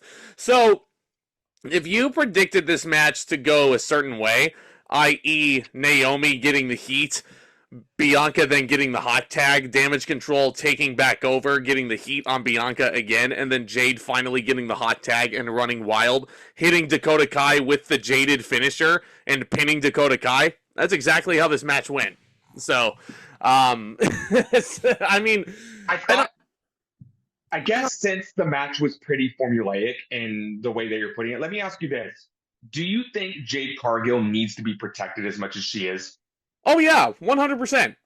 100%. Okay. Because, you know, like, she was... I knew Hunter was not going to call her up prematurely. Like, you know, if Vince McMahon were booking this, he would have shown Jade at Fastlane. She would have made her debut on Raw the next night inside the ring, and then she would have won the title at Survivor Series. Like, there's just no waiting. But Hunter was very patient. Ripley, like on night one. Yeah, Hunter was extremely patient with Jade because she still had some performance kinks to sort out at the Performance Center upon her debut and her signing. So you want to know a very interesting fun fact about Jade Cargill that I learned this WrestleMania weekend? What's that? Mark Henry discovered her. Yeah. Mark Henry said he's a talent scout, and he said his specialty is finding people that have never wrestled before and saying, you need to come do wrestling because you would do great. That makes a lot of sense. However, was the other way around. She was a basketball player, and she reached out to Mark Henry and said, I want to wrestle. I think I can do this. And Mark Henry said, well, slow your roll, girl. Are you sure you can do this? And she's like, yeah, I got the look. I can do all the moves. Like, no. Can you do this? Because wrestling is more than just that. So Mark Henry took her under her wing. And I feel like that says a lot about, I don't want to say the performance issues of Jade Cargill, but she needs to learn the business. Oh, yeah. And I do think you want to hear a crazy analogy? What's that? I think she's a female version of the Giant from WCW. Of Big Show? Oh, yes. Man. So hear me out. I see that. Look at Big Show in WCW when he was the Giant. He had no prior experience. What did Eric Bischoff do? He had him beat Hogan on night one for the title. Gave him this huge ego, made him a huge star. He went to WWE and he got humbled. Look at Jade Cargill. Looks like $1 million. I love Jade Cargill. Let me put that out there right now. I love Jade Cargill. She comes into AEW. What does Tony Khan do? He immediately puts her in the spotlight with Cody Rhodes and Shaq. Puts the TBS title on her. She holds it for 500 days. She loses and she's out of there.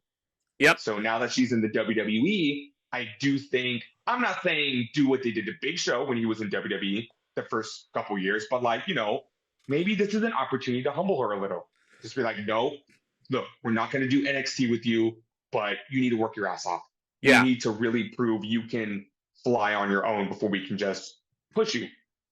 So what Tomas is saying is basically Jade is going to be the Royal Rumble runner-up for 3 consecutive years, just like Big Show was. Big Show. I sure hope not. That would be fucked up. Yeah, and then maybe you can be the Scorpion King. You should have done that. I mean, in an alternate universe, sure. Right, but yeah. So Jade Cargill should have been She-Hulk. Yeah, she should have. She should have. I heard rumors it was going to be Becky Lynch at one point, but you know that's neither here nor there. So I'll give this match 2 3/4 stars. I enjoyed it. I thought it was a fun match. It was hella cool to see Jade Cargill in there, and I thought all 6 of these ladies had great chemistry. It also should be noted that Asuka accidentally misted Kairi Sane, so we don't know how that will play into. Or let me ask you this right now: do you think Bianca Belair and Jade Cargill are going to be the ones to take those tag team titles off of them?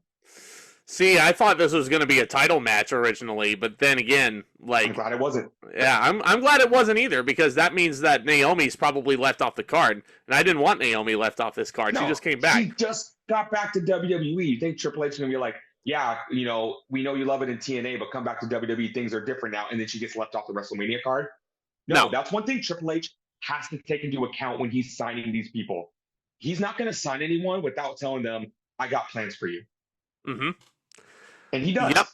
Yeah, he does. He does. That's freaking awesome. So, Yeah, I'm going to match 2 3/4. Again, not a horrible match, but definitely very by the numbers and very predictable. But yeah, it was good to see all these ladies on the Mania card again. Cool to see Bianca and Asuka sharing a WrestleMania ring again, 2 years in a row.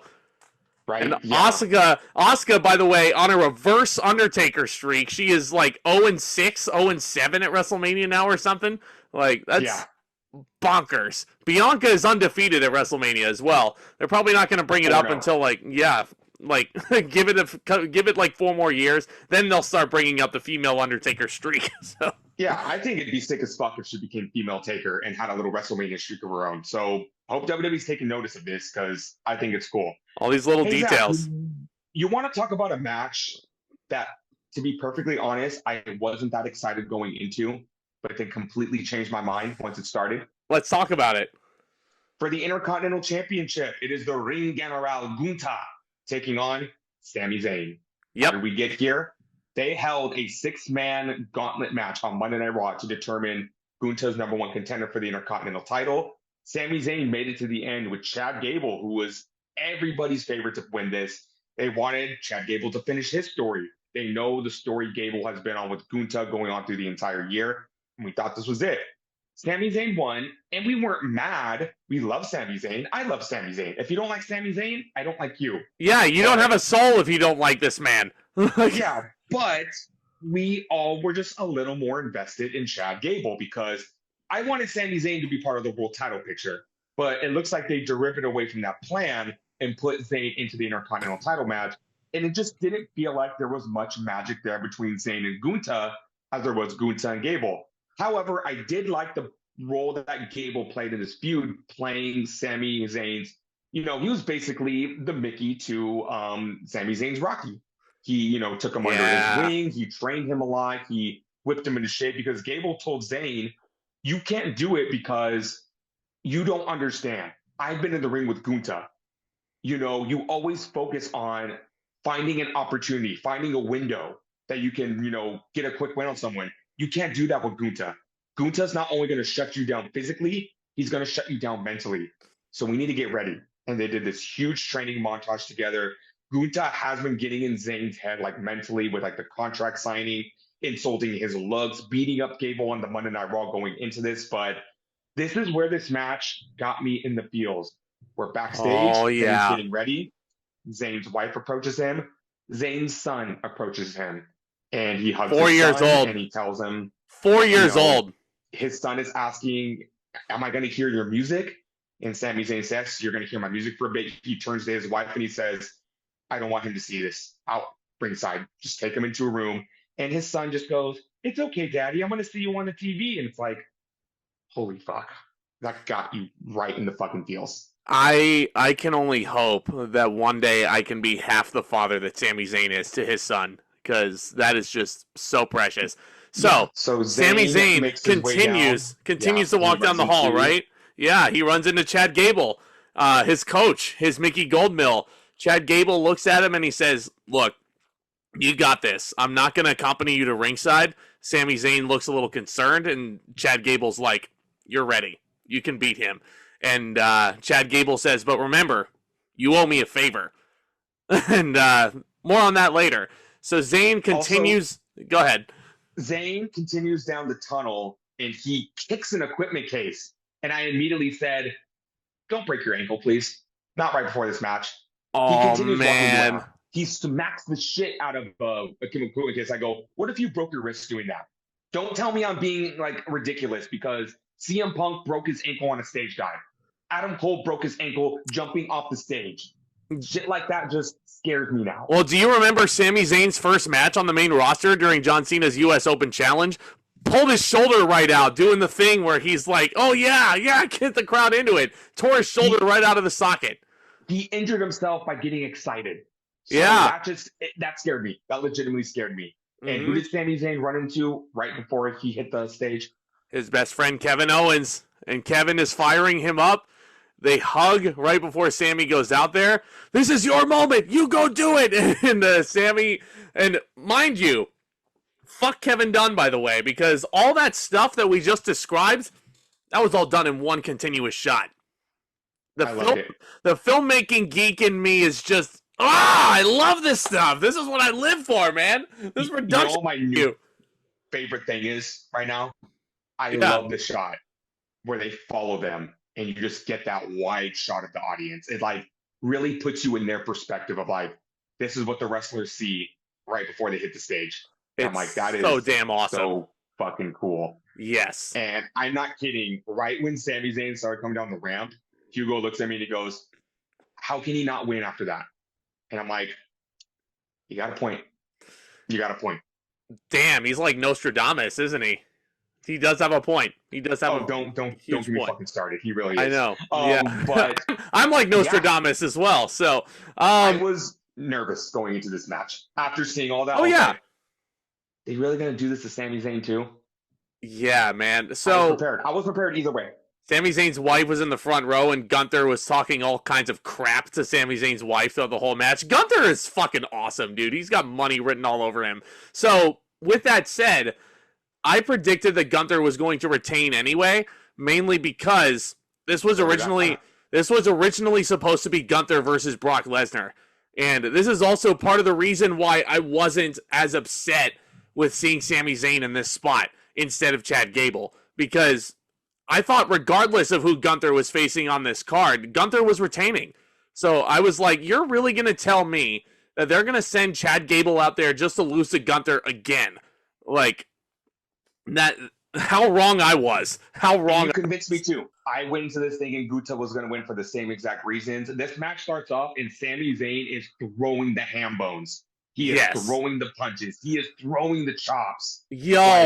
It takes a while for Gunther to connect with one of his chops. You wanna get in the ring with Gunther? You better be stiff with him. And Sammy's not really known for being as stiff of a worker as like a Sheamus or like a Drew McIntyre or like any of those types of big hosses. But he was bringing it. He was really bringing it. And Gunther sees this, and it's almost like he's hulking up, the Incredible Hulk, and he's like just killing Sami Zayn like clean with one chop there, and swats the fuck out of him. God. And the continuous thing with the story is every time Gunther hits a move, he turns to Sami Zayn's wife and is just absolutely taunting him, even to the point where he gets out of the ring and gets right up to her face and says, "You want to help him? Come on, go ahead, help him." And I'm like, what a bastard. Yeah. What a bastard. But you know what? Sami Zayn's wife looks like one tough cookie, because she did not flinch at Gunther once. No. She just shook her head at him and just kept cheering her husband on. And that's, Sami Zayn's got himself a keeper. Gunther's like Ivan Drago with personality. Absolutely. Jeez, he is. Man. And this is where the match starts getting scary. I feel like Zayn hits a good, he hits some good offense. It's kind of back and forth, but then Gunther hits a power bomb. Cover, kick out. He hits another power bomb. Cover, kick out. He hits another power bomb. And this is the point where Michael Cole is begging the referee to stop this match, because Zayn's dead. He cannot get himself back into this. Also, did Sami Zayn hit it? Am I thinking of a different match? Did he hit an exploder on Gunther into the corner? He hit an exploder on Gunther, I believe, on the outside into the barricade, if my memory serves me right. It was either. Yeah, I know at one point Zayn hit an exploder. No, you know what it is? I'm thinking of the opening where Becky hit a Beck-sploder on Rhea into the barricade. Thank you. Never mind. Just disregard that. Yeah, we're getting off track here. Power bomb, and after every power bomb, he's looking over at his wife still. And Gunther, this is where I noticed, like, he's not taking Zayn seriously at all. And that's what I noticed between this match and all the others. Gunther has always been hyper-focused, whether it was Chad Gable, Matt Riddle, Mustafa Ali, The Miz. He was always hyper-focused on his opponent. But every time Gunther would hit a spot, he had to go and taunt his wife. It's a beautiful recurring theme throughout this show, where the heel is basically so confident going in, and then they get their comeuppance because they're not focused. So Gunther, you think it'd be cliche at this point. You always think that, in the underdog matches, the heel is just going to let his guard down, and that's going to be his downfall. But here, it was just played it was brilliantly acted that you didn't care. So Gunther hits a splash, and then he goes up to the top, and he hits another splash, And then he goes up to the top. And I look at Hugo and I said, this is what it's like to play 2K24, by the way. When you're so beaten down and it just does not give you the option to reverse. You just have to sit there and get your ass handed to you. Gunther hits a third splash. Or is that when Zayn moves? It might have been the point where Zayn moved, but Michael Cole throughout this whole beatdown, begging the referee to no. He didn't move. Gunther goes up to the top and Zayn hits him with the haluva kick. Go on. Yeah. Zayn hits him with one haluva kick that Gunther had kicked out of earlier on as well. I believe he had hit a second haluva kick somewhere in there, but this is the spot that popped me, man. So these fuckers are on the top rope. Zayn has Gunther in position for what looks like a superplex, but old Ring of Honor tendencies coming out here. Hits Gunther. Hey, you think Sami Zayn contacted his old friend El Generico? Yeah, I hope for some pointers going into this. Yeah, I hope the orphans are doing okay. I hope Generico's okay. So he hits Gunther with El Generico's Brain Buster, as Michael Cole says. Yeah, Michael Cole called it. Oh my god! This really is the Triple H era. This is pro wrestling right here. So Gunther is selling this Brain Buster like nobody else. He's in the corner, like face first. Michael Cole is screaming at the top of his lungs, "Do you believe in miracles?" Because Zayn is running the ring. He hits Gunther in the back of the head with a haluva kick. That's a death shot right there. That's not just a haluva kick. That is an assassination right there. He just took this Osprey giant down, and Zayn hits Gunther. He hits a second haluva kick, which was one hell of a kick. And I am on my feet. I am on my feet as Zayn falls on top of Gunther. 1, 2, 3. And I have never screamed louder in my life for a title change. That was crazy. Sami Zayn fucking did it. He dethroned Gunther. In 66 days, Gunther was the Intercontinental Champion. And this title reign, I had no idea when it was going to end. So that was probably the most just organic reaction from me ever, because I did not think it was going to happen. No. And he fucking did it. Sami Zayn fucking did it. He did what Drew McIntyre couldn't do, what Sheamus couldn't do, what Ali couldn't do, what The Miz couldn't do, what Matt Riddle couldn't do, what Ricochet couldn't do, what all these guys couldn't do, what Boston Reed couldn't do. Yeah, you said Sheamus, right? Yeah. Okay, yeah, Sheamus, I mean, like, fucking all these guys that Gunther, like, first of all, before we get to Sammy, I would love to give Gunther his flowers here, because this Intercontinental title reign, longest of all time, because fuck the honky tonk, man, 200 days past the honkies record, and he consistently was putting on one of, if not the best match of the show. The triple threat match from last year's Mania was, like, arguably my favorite match that entire weekend, aside from Sami Zayn's match, ironically enough. But every single time Gunther stepped into the ring with the Intercontinental title, you knew that it meant something, which is not, it's contrary to what Vince McMahon thought of that belt. Because when I'm going to say, Gunther single-handedly elevated that title to main event status. Not only elevated it, but he restored its old prestige to the days of Steamboat, to the days of Savage, to the days of Rude, to the days of Warrior, to the days of Mr. Perfect. Like, that is the perfect stepping stone championship now to the main event.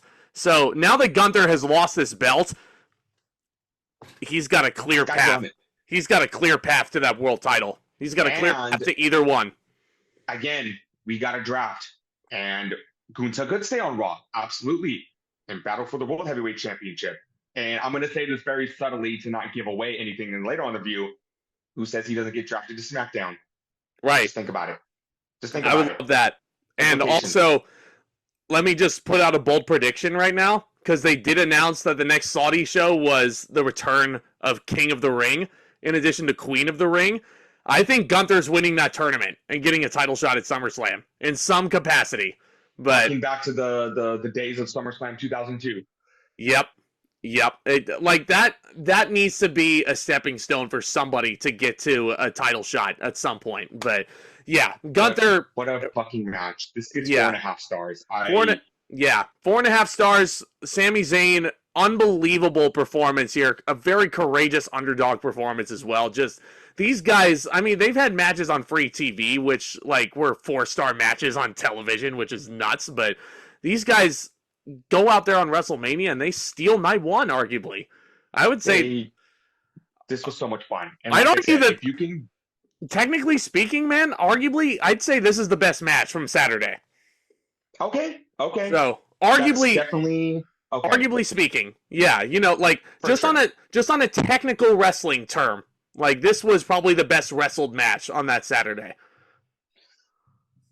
Definitely see where you're coming from there, but we are on to the main event. Ready to open up this can of worms? Hey, Tomas. Oh, look at this. Look at your boy now. Look at your son now, Mama Rhodes. Look at him now. These boys now. Look at these boys now. They're gonna go one-on-one with the final boss. The final boss is here.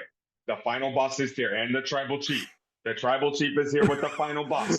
What are we talking about? Oh boy, what we're talking about. Biggest tag team match of all time. It is Cody Rhodes and Seth freaking Rollins going up against the tribal chief Roman Reigns, the WWE champion, and the final boss, The Rock. My favorite of all time. Never in a million years did I think I would see The Rock come out of retirement and add not just like star power, because obviously he's the biggest star in the world, but value to this storyline. You know, because I'm going to give you the floor. Tell us how the hell we got here.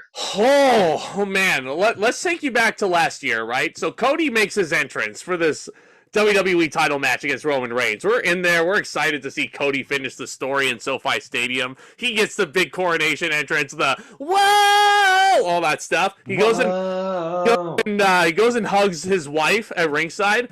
Goes and holds up his little daughter, Liberty. Looks like the fucking president out there. And then he fucking loses. So Cody spends this whole year trying to get back to the top. He wins the Royal Rumble match. And he points right at Roman Reigns saying, I want a rematch. This is how you get there. And there's a whole big monkey wrench thrown into this plan. Because on day one Raw, before the Rumble, you get a big tease of a former WWE champion making his return. And that being Jinder Mahal. Yeah, that was it. That was the whole build. Yeah. It was crazy. Don't hinder the fucking Jinder. Yeah. Cody Rhodes better watch the fuck out. Jinder Mahal's coming. Of course not. Yeah, the Rock, the babyface Rock comes out and he squashes Jinder Mahal and he teases sitting at the head of the table, which is an obvious nod to the fact that everybody wanted to see Rock and Roman for years and years and years. Cody basically acquiesces his Rumble match position and his title shot that he earned to The Rock, so that The Rock could have the 40 match. At the press conference, Rock gives us a whole big PowerPoint presentation showing us the whole Bloodline family tree, saying that this is the match that everybody wants. And Cody basically comes out and says, this is bullshit. I want Roman. Like, I know we had a conversation, Rock, but I've changed my mind here. You know, like, if it's he won the Royal Rumble. He picked the champion. He did, yeah. And The Rock, right then and there, turned heel. And that's where the final boss was born. And this... He bitch slapped the fuck out of Cody Rhodes at that press conference. And my God, we talk a lot about how Chris Jericho's been reinventing himself, like, over the years. I cannot believe that The Rock came out of retirement. Don't ever compare Chris Jericho to The Rock ever again. I'm not going to. All I said was that we've talked for... like at least 100 podcasts now. Like anytime there's a Jericho match, he's always found the way to reinvent himself. For sure. And now here The Rock is. And it's like, what else could he do with this character that we haven't seen before? The final boss is what he can do because he is on the TKO board. And he goes out there and this final boss is like an amalgamation of Attitude Era Rock because he has the garish looking $500 shirts, which have been cut sleeveless.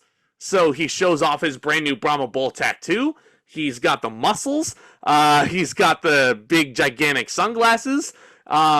It's like a mix of Hollywood Rock as well, like which everybody loved. It was too short-lived. We got the theme song back and everything. And one thing Rock has been doing in this feud, he's been using the power of Twitter. Every single Friday, we got a brand new online exclusive vignette from The Rock where he just absolutely tore the fuck into Cody Rhodes. He gave the whole backstage lore to what he said to Cody Rhodes on SmackDown. And Cody Rhodes, like, you could have went up to The Rock and talked to him, but you disrespected me and my family. He's calling out Cody Rhodes. He's calling Seth Rollins a walking clown emoji. He's calling Pharaoh a goofy ass dog. He's saying he's gonna whip the hide off of Cody Rhodes' back and give the bloody belt to his mom. Mama Rhodes, who never wanted to be on TV in the first place. That is as heel of a move. Look at your son. Yeah, of course he's referring to the segment which ended Raw in Chicago a couple weeks before Mania, where Rock brutalizes Cody Rhodes right outside his bus to a bloody pulp in the rain. It looks like a freaking fight scene that you'd see in like a Sin City movie or something. It's insane what Rock has been able to do. And I can't wait to see what he does after this, because I don't think this is it. I really don't think this is it for The Rock. So how this all factors in, Seth Rollins basically offers himself up as an ally, saying, you don't have to fight the Bloodline on your own, hence this tag team contest. I don't want to say Seth feels like a black sheep in this whole thing, but he offers to be Cody Rhodes' personal shield because he knows how the Bloodline has been this whole time. He feels partially responsible for the power trip that Roman Reigns is on. And also, Seth Rollins is the World Heavyweight Champion. He wants to prove that his championship is just as prestigious as the Universal Championship. So Cody Rhodes challenged The Rock to a match at WrestleMania Night 1. And The Rock said, absolutely not. But I will tell you this. I will compromise with you. We're going to have a tag team match. Me and Roman Reigns versus you and that walking clown emoji and Seth Rollins, since he wants to get involved in my business. And here are the stakes. If you can somehow beat me and Roman Reigns, your match on Sunday, no Bloodline. We will sign the contracts. Nobody will interfere. It will truly be one-on-one. But if you lose, when you lose, it's going to be Bloodline rules. Anything goes. And he even made the stakes even higher by saying, if you and Seth Rollins do not agree to this match, I have power. And I will make sure everything in my power that you will lose that match at WrestleMania. So really backing Cody Rhodes into a corner. He's basically giving Cody Rhodes an offer he cannot refuse. He's the Godfather. So Cody Rhodes and Rollins accept, and the match is on. The biggest tag team match in WrestleMania history. Biggest tag team match in WrestleMania history for sure. Again, second year in a row that WrestleMania Saturday is headlined by a tag team contest. Harkening back to the very first WrestleMania, mind you. It's full circle. So one of my main issue with this build, honestly, has been how, it's interesting looking at this because Roman Reigns has not looked like the same Roman Reigns in this build. Mainly because it's been centered around Cody versus The Rock. Like, you would think that it was Cody versus The Rock one-on-one with how this build has been presented. But here's how I don't want to say it was an issue that I had with it, because I didn't have much of an issue, but in the grand scheme of things, how I'm looking at this, look at your boy now. Roman Reigns is Darth Vader in this situation, and The Rock is Emperor Palpatine. Roman has been coming out to this epic Darth Vader style song this whole time, but he hasn't been the one that's been pulling the strings. Nope. It's always been the final boss. So also, it's The Rock. How can he not overpower a feud that he is in? And this was, and here's my other thing. I feel like a lot of people would disagree with me, but the story between Cody Rhodes and Roman Reigns has already been established. What else could they have done to heighten that? The Rock even told Cody Rhodes, in promos, Sunday is your last chance. If you lose, you're never getting a shot at this title again. Cody Rhodes, he hasn't just been backed up in a corner. He's been shackled. His ankles have been shackled. His wrists have been shackled. And he's been blindfolded and put in a shark cage upside down. Yep. all of the odds are being stacked against Cody Rhodes here. That's what people wanted last year. That's what people wanted for Cody last year, was all the adversity to make him look like the all-conquering hero. So here you go. I want to talk about these entrances real quick. And I knew, I had a feeling, so I liked this. I liked how subtle it was. Cody Rhodes and Seth Rollins had normal entrances. And that was okay because they're wrestling on Sunday. That's when I was expecting the big entrances. We'll get to that when we get to that. But that doesn't mean Cody Rhodes still had a pretty badass entrance. He used the Cody Vader. There's fireworks all galore. And this is the part where I'm going to get choked up. He walks around the ring. He hugs his mom. He takes his weight belt and he presents it to his father-in-law, who had battled chemotherapy and radiation treatment so he could be at the show that night. Wow. What a beast. Yeah. What Otis. a beast. Yeah, no. Brandy's dad, Otis. Yeah, just, fucking warrior there. I mean, you've seen so many freaking gladiators coming in. Like, Otis might be stronger than every single one of them. So 1,000%. With all due respect, obviously. But yeah. Then we get The Rock coming out. And I said that he was my favorite of all time. This was one point where I actually teared up this weekend because I never thought I would see a gigantic WrestleMania entrance like this for The Rock. Because I don't think he ever got one. I think every Mania he's been a part of, it's been normal-ass Dwayne Johnson entrance. So it's like final boss engaged. Like, that's the whole theme of it. There's electricity because he's the most electrifying man in sports entertainment. There's a big, like, fire Brahma Bull ring on the stage. The final boss comes out, and he's got his little People's Champion title belt like a fucking douchebag, and he holds it up. And, like, he's standing in the ring there, and I'm like, fuck yes, dude. This is what I live for. Let's just pretend this can is my phone because I'm using the phone to record. Mm-hmm. I remember, because, I'm distracted pretty easily. I heard The Rock's theme, it's doing all, and then I was looking at my phone, but once I saw the fire all around him, I went, and I sat on the floor, crisscross applesauce, and I felt like I was watching WrestleMania 18 again, and I was like, wow. The Rock. Right? Never thought it would. His first match proper since WrestleMania 29. I don't count his match against the Vintner. No. I'm glad you brought that up, because on commentary, this is where Pat McAfee starts going insane, because Michael Cole says this is because Pat McAfee is he's like slobbering over The Rock, talking about how great he is and all that. And Michael Cole goes, wait, hold on a minute, Pat. This is The Rock's first match since 2016, and even then, he beat Eric Rowan in 4 seconds. And Pat McAfee goes, oh, so we're going to get on The Rock's case for having a 4-second match? He beat a guy in 4 seconds. That's impressive. He goes, oh, he was like, it's so defensive for The Rock. And then Michael Cole pauses and he goes, chill out. This absolutely shuts McAfee down. As he's putting his fingers up in the air to acknowledge Roman Reigns, too. This is Pat. Cole. Yep. Cole. Acknowledge your tribal chief, Cole. Michael Cole refuses to acknowledge Roman Reigns, which is, really, really shitty in hindsight. But let me say this. This was an excellent tag team contest here. The Rock, I don't think... Because here's another big, huge thing that I dare not forget to mention. When Samantha Irvin introduces The Rock, he's billed at 285 pounds! The Rock has never been that big. Like, I look at him and I'm like, he's yoked. Like, but he's usually yoked. And then Sam says, 285 pounds. Is that a gimmick or is he legit 285? I need someone to confirm that. Like, fucking hell. Like, I'm glad you brought that up too, because Samantha Irvin was announced. She was going to announce every single match this year at WrestleMania. She does the introduction for this match.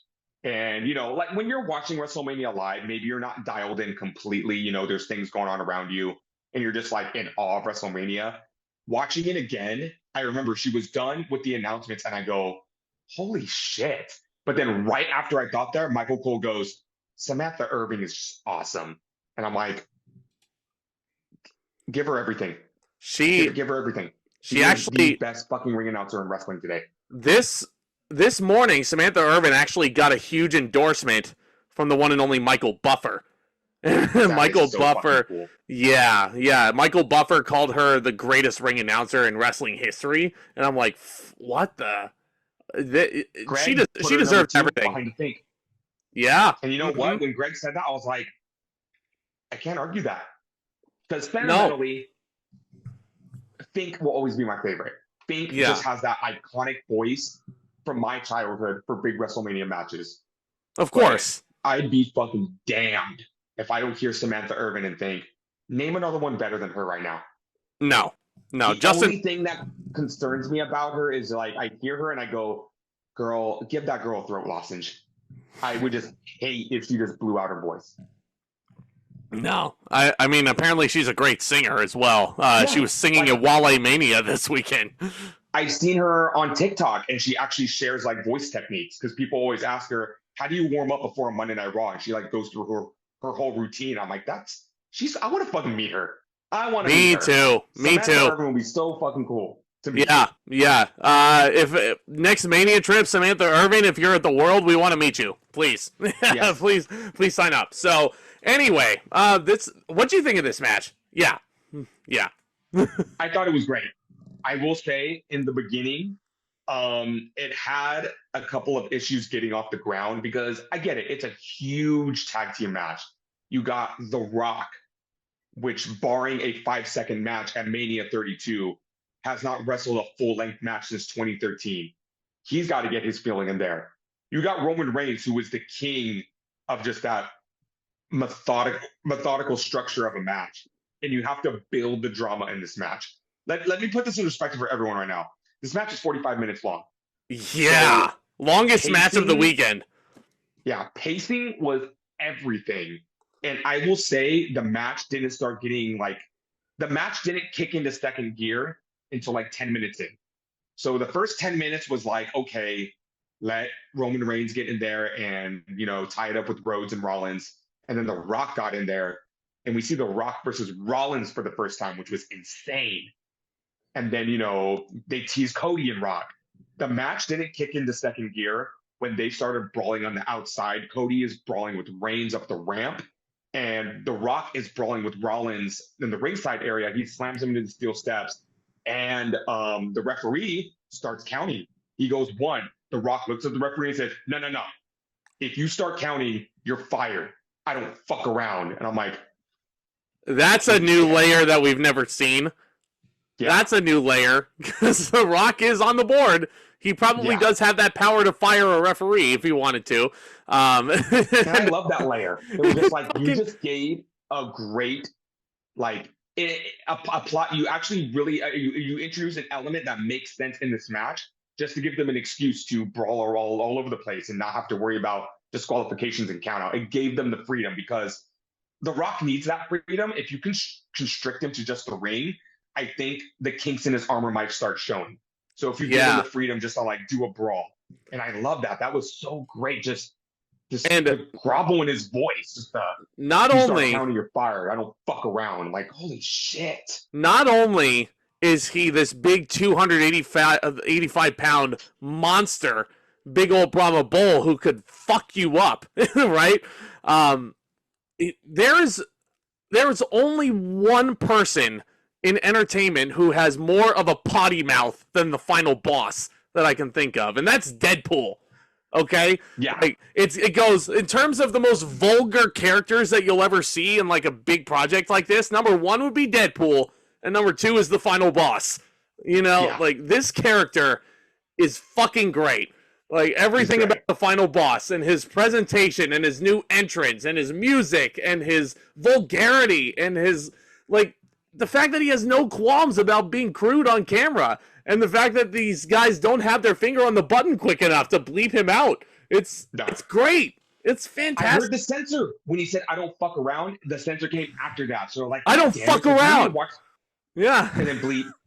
So, the outside brawling The Rock and Rollins, they went all around the crowd area, the open crowd area. Yeah.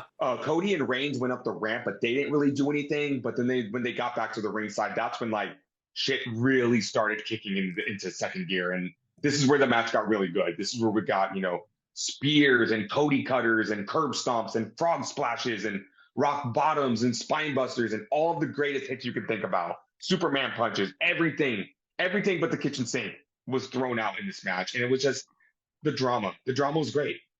Oh, it was so great, man. And it started off with some really good wrestling. And The Rock, I don't want to hear any Rock slander in the comments, by the way, because he did not look gassed at any point. He had a whole 12-week training camp. He had rings set up across the country so that he could actually work before Mania without actually, doing a match on TV to ruin the mystique.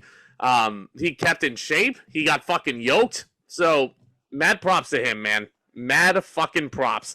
But to your point, the crowd brawling happens. It felt like an Attitude Era main event. The Rock puts Seth Rollins in the sharpshooter, and this is the best sharpshooter The Rock has ever done in his career. Like, bar none. Absolutely, there is no question about it. The Rock learned from his past mistakes, and he knows how to do a sharpshooter now. Excellent. It was all right. Well, we all know Fuck you. It was great. Sharpshooter. He has the worst sharpshooter in the business. But when he sat on the sharpshooter, it looked better. But it was improved. It was improved. Yeah. And how does Cody break it up? How does Cody break up the sharpshooter? Oh shit! How did he break it up? Did he slapped the taste out of The Rock's mouth? Didn't he? Because Rock had Rollins in the sharpshooter, and then Cody just comes up and bitch slaps the fuck out of The Rock. Mm-hmm. Cody gets the hot tack, and he's on a tear. Him and Roman Reigns have this great sequence where Cody goes for a Cody cutter. It gets countered into a Superman punch and a kick out. Cody hits the Cody cutter again, and he goes for another cutter, but he hits the cutter, and then in sequence after that, Seth Rollins hits a frog splash. There's a beautiful after that. It was so fucking good. I feel like this match such smooth counters. Smooth. It was I think this match was broken up into 3 segments. There was the feeling out process in the beginning. There was these great wrestling sequences in the second phase, and then in the third phase, that's when the furniture got taken into play, and that's where shit got really bonkers. But before all of that, did we get the big spot there in the ring? No, I think that was more towards the end. It might have been more towards the end. Seth Rollins did hit a curb stomp on both Rock and Reigns throughout the match. Cody hits the crossroads on Roman, and Roman does kick out of that. Reigns was hitting spears and choking Cody out in the guillotine. Seth breaks up the guillotine with a curb stomp. There's just so much going on here. Cody, was a great spot. Cody hits the crossroads. He's pinning Roman. Rock pulls the referee out of the ring and just decks him like a fucking bastard. And he can't even be fined either because he's the final boss. He would have to find himself. One spot I want to talk about that the referee did great in. Because the referee was Chad Patton, right? Yes. Yeah. Yeah. Thank you, Chad Patton. So The Rock just straight up punches Cody Rhodes in the nuts, blatantly. And he punches Rollins in the nuts, just straight up low blow. And Patton just throws up his hands. He walks to the corner and he says, "I'm sorry, Cody. There's literally nothing I can do. I can't disqualify my boss." Yeah. It was good storytelling. Even the referee got involved. It was great. But Rock stops the pin there. I think there's another low blow. Reigns hits the spear, and then Cody barely kicks out of that. This is getting really fucking good. They fall to the outside. They finally get their hands on the Rock. And I'm sure you love this. Cody hits a rock bottom on the Rock through an announce table. Oh, that was fucking awesome. Yeah, I love stolen finishers. Stolen finishers. This is my favorite trope in wrestling. Then, out of fucking nowhere, Reigns just speeds around the ring and he blasts Seth Rollins through the barricade. Yep. Oh, it was so good. So fucking good, man. Rock spine busters Cody in the ring. He goes for the people's elbow, and Cody jumps right back up to his feet and hits Rock with a Cody cutter as he's rebounding off the people's elbow, the theatrics, setting up the crossroads. Reigns breaks it up with a Superman punch. Rollins, this was my favorite spot of the match right here. So Roman is going for a spear on Cody. Rollins, ooh.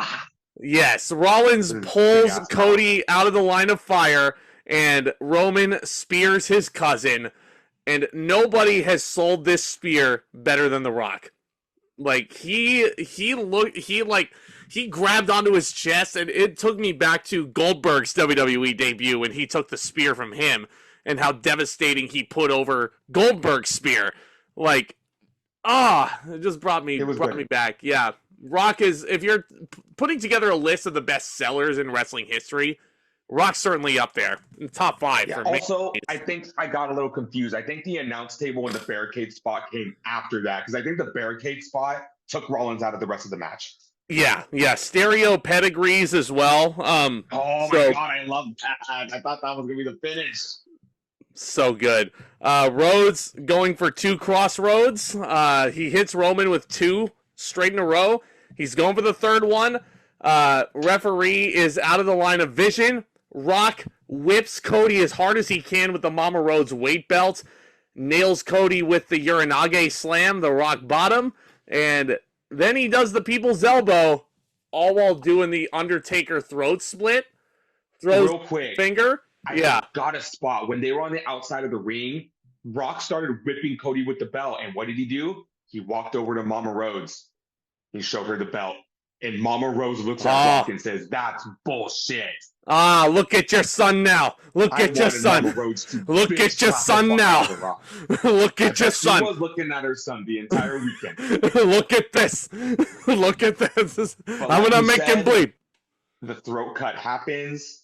I think Reigns also hits a spear. That was spear, rock bottom, people's elbow. Rock gets the cover. The Rock pins Cody Rhodes. Yes. And it's Bloodline Rules tomorrow. This match gets 4 3/4 stars. Wow. So good. I liked how long it was. I liked that there was so much drama, so many layers to it. There were so many multiple ways this could have ended. Like I said, I love the dual pedigree spot. I love the Roman Reigns spearing the Rock. I love the rock bottom through the announce table, the barricade spot. This match was special. It was an epic. Very special. I'm going 4.5. Maybe you could have trimmed off like 5 minutes or so. I don't know. Maybe it started off a little too slow. The feeling out process could have been paced a little better. But despite all that, The Rock maybe just had his best match since 2003, which is crazy that I'm thinking about that. This was a special occasion that I got to see my favorite of all time go in there. And like, I'm a Cody crybaby, as you know. But I knew. Cody crap that is. Yeah, I should. Cody's gonna finish his story. And the best part about all of this, Rock and Reigns win. Rollins is still dead from the barricade spot, barely recovering from it. Cody sits up, and it is a perfect, exact same shot of him from WrestleMania last year. It's deja vu. Green instead of yellow. Yeah, the colors are green instead of yellow, and Cody is sitting inside of a fucking Prime bottle. Yeah. Which is fucking funny. Shot back at Rock and Reigns. I think Jimmy and Solo Sikoa joined him afterward, and they just look back at him. It's like it was a perfect setup for Sunday. It was a great cliffhanger. Great cliffhanger for what's to come. Again, I wish I had a bowl of crow with me right now, because you know how against this idea I was. I didn't want people working multiple nights. I wasn't a big fan of it, but when you saw that main event, what was going through your mind? I can't fucking wait for tomorrow. Yep. And I hope WWE, if they can stay consistent with it, with the storytelling, I would like to see this be a regular thing. Have the ending of night 1 bleed into night 2 in a big coherent story. But again, you got to do it in a way where it makes sense, it adds to the story, and it is interesting. Don't just do it for the sake of doing it, but that's something Triple H doesn't do. That's a Vince McMahon thing. Vince did things just for the sake of doing things. Like, oh, well, I have to do Raw versus SmackDown every year. No, you don't. Nope. I'm sure if Triple H couldn't find a reason to do War Games, he wouldn't do it. But he always has a reason to do War Games, because he has this shit planned out 6 months in advance. Except for Vince, when it's like, oh, wait, what month is it? It's November. Ah, shit, throw some guys together. Let's do Raw versus SmackDown. Rock pinning Cody also sets it up for a potential one-on-one match between those guys, which I would love to see. It's possible that could happen at SummerSlam. Spoilers for later on in this review, of course. I'm sure everybody knows what happened at the end of night 2, but this was quite the special main event. I love seeing The Rock Cody and Seth were a great team of baby faces to root for. Roman was, of course, as great as he usually is. Yeah, no real complaints about night one, which I'd give an 8 out of 10. The Uso match was a bit underwhelming, but it was a really great WrestleMania. Like, it was a great start to the weekend, I would say. I gave it a lot of thought, and like I said, rewatching the show helps me a lot with this. I'm actually going to go 7.75 out of 10 because I thought it was a very solid night of wrestling. I very much enjoyed it. I do understand, though. I thought the opener was great. The ladder match was fantastic. The tag team match, not a big fan of, but I did appreciate the wrestling. Jimmy and Jay, very underwhelming. I'll agree with you. The 6-woman tag was a buffer, but I still enjoyed what they did. You got 3 matches in a row that just felt like a little subpar. So, it wasn't as consistent as the following night, which we will get to in a minute. But like I said, Zayn wins the title. That was fucking amazing. I love the main event. It was a perfect setup going into night 2, which was great. So I'll give night 1 a 7.75 out of 10. WrestleMania Sunday. Here we go, man. Sunday. You want to go into a little backstory about night 2 real quick. I was not able to watch this live, and that tore me up inside so badly because I was getting ready in the morning, and I was just like, I'm ready for WrestleMania night 2, but I had a game plan. I had a prior commitment, and I had a game plan for it. The minute the show started, the phone went off. I deleted the YouTube app because I knew I was going to get notifications. I was not going to ruin a single second of this for me. I brought a book with me. I brought a crossword puzzle with me. I brought everything that wasn't electronic to keep me busy throughout the day. But thankfully, the cast of my show is very social, and the day went very smoothly, so I didn't really have to rely on that. Everybody knows I'm a big wrestling fan. I'm kind of not subtle about it. And they knew, like, don't say a fucking word. And, like, my director is a wrestling fan, apparently. She even was joking with me when I told her that. And she goes, hey, if I can't watch it, you can't watch it either. I'm like, okay, just I don't want to hear a single word about it. If you see anything on there. But the minute the rehearsal was over, I drove not as fast as I could. It's just I immediately got my car, drove over, and the show was just ending. So we had to sit there and just like make small talk for like an hour, waiting for this fucking replay to get started. But once we got started, oh boy, it was worth the wait. I was so hyped for this. We got Mania Night 2, a brand new cold open going into Night 2, and we kicked off the night with a very, very nice surprise. Oh, it was Stephanie! Stephanie's back! So happy. Oh, Stephanie. So I didn't know if she was like back on the executive, like back in an executive position with the company at all. I just saw her at the Hall of Fame rocking one of those old Invasion Angle ECW hats in support of her good friend Paul Heyman. Yeah. So no, she was dressing exactly like she did in 2001 also, which is bonkers. But she comes out there and the crowd pops huge. She has new theme music as well. Love it. Yeah, I think she's back in an executive role. She steals her husband's line, "Are you ready?" And she felt like she had like some pep in her voice. She was happy to be back. Oh yeah. Stephanie. I know a lot of people don't, but everybody loves Stephanie. My favorite McMahon. Yeah, she's my favorite McMahon too. It's like out of all 4 of them, the Stephanie is easily the God. What's the analogy I'm looking for? I know there's God, no. Like, don't do this to me now, brain. It'll come back to me. Let's go to the opening match.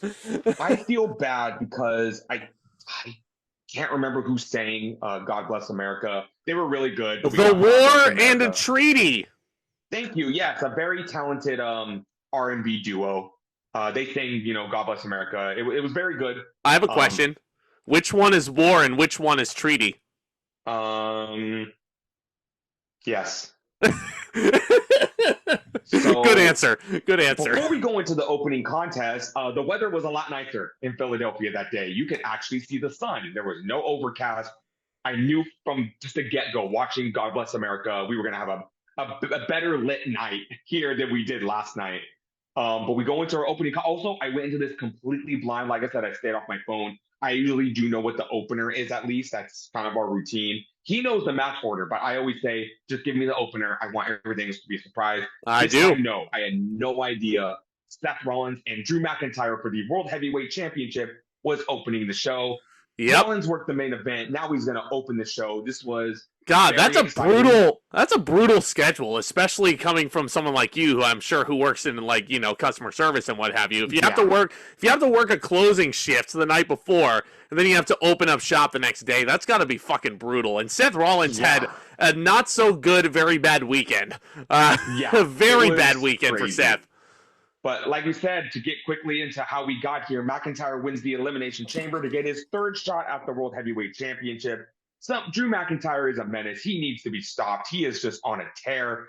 But all of his focus is not on Seth Rollins. He is focused on the voice of the voiceless, CM Punk, who he injured at the Royal Rumble. I feel like all of McIntyre's energy is just going into being the biggest hater of CM Punk on the planet. He's making T-shirts of CM Punk. He's calling out CM Punk on social media. He's going to Mindy's Bakery when they're in Chicago. He's working out to Crimea River in his personal gym. McIntyre, he's a menace. McIntyre's a menace. Absolute menace. Somebody take Drew's phone away from him, please. Yeah. Like, where's his wife when you need him? Oh, I know where she is. She's sitting ringside for this match. So she's supporting all of this. So she is in complete, like... His wife is just as like guilty as he is for this behavior. CM Punk is a very important piece of this story because McIntyre is all about Punk. Punk made his return to Raw in Chicago to, just address the crowd, let him know how he's doing. McIntyre immediately comes out and they just absolutely go at each other on the microphone. Punk is saying, "You were absolutely obsessed with me, McIntyre," with the line of the night. CM Punk, you say you're straight edge, you don't drink, you don't do drugs, but you sure spend an awful lot of time in rehab.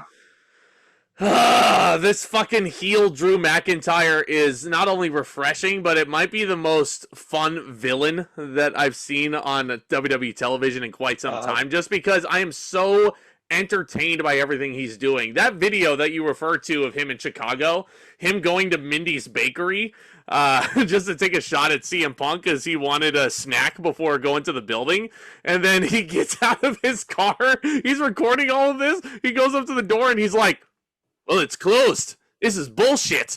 Who would close their business on Mondays?"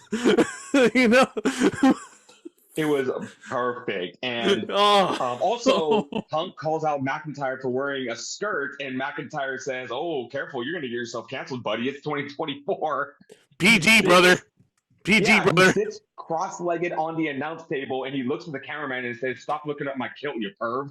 McIntyre is a fucking menace.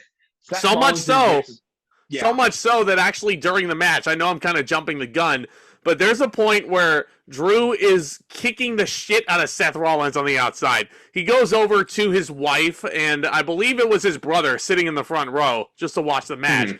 He grabs one of their phones, and he's texting something, or he's either doing something or taking a selfie, and then he gives it back to his wife. Later on, I do confirm after the match, I look at Drew's Twitter, and he tweeted out during the match, "Bored at work, LOL." So on that Raw, Rollins comes out, and they are just all Punk and Rollins and McIntyre are going to war with each other on the mic. Sorry. And Punk is saying, "I'm going to be involved in WrestleMania. The crowd, what do you want me to do?" And Punk says, "I could be the referee." Rollins says, "Well, that's your counting arm right there. Your fucked up arm." Punk immediately gets on the ground with his left arm. 1, 2, 3. It's like, I can do it. But Punk doesn't want to be a referee. He says, "I want to be on commentary." So CM Punk is here on commentary for the match.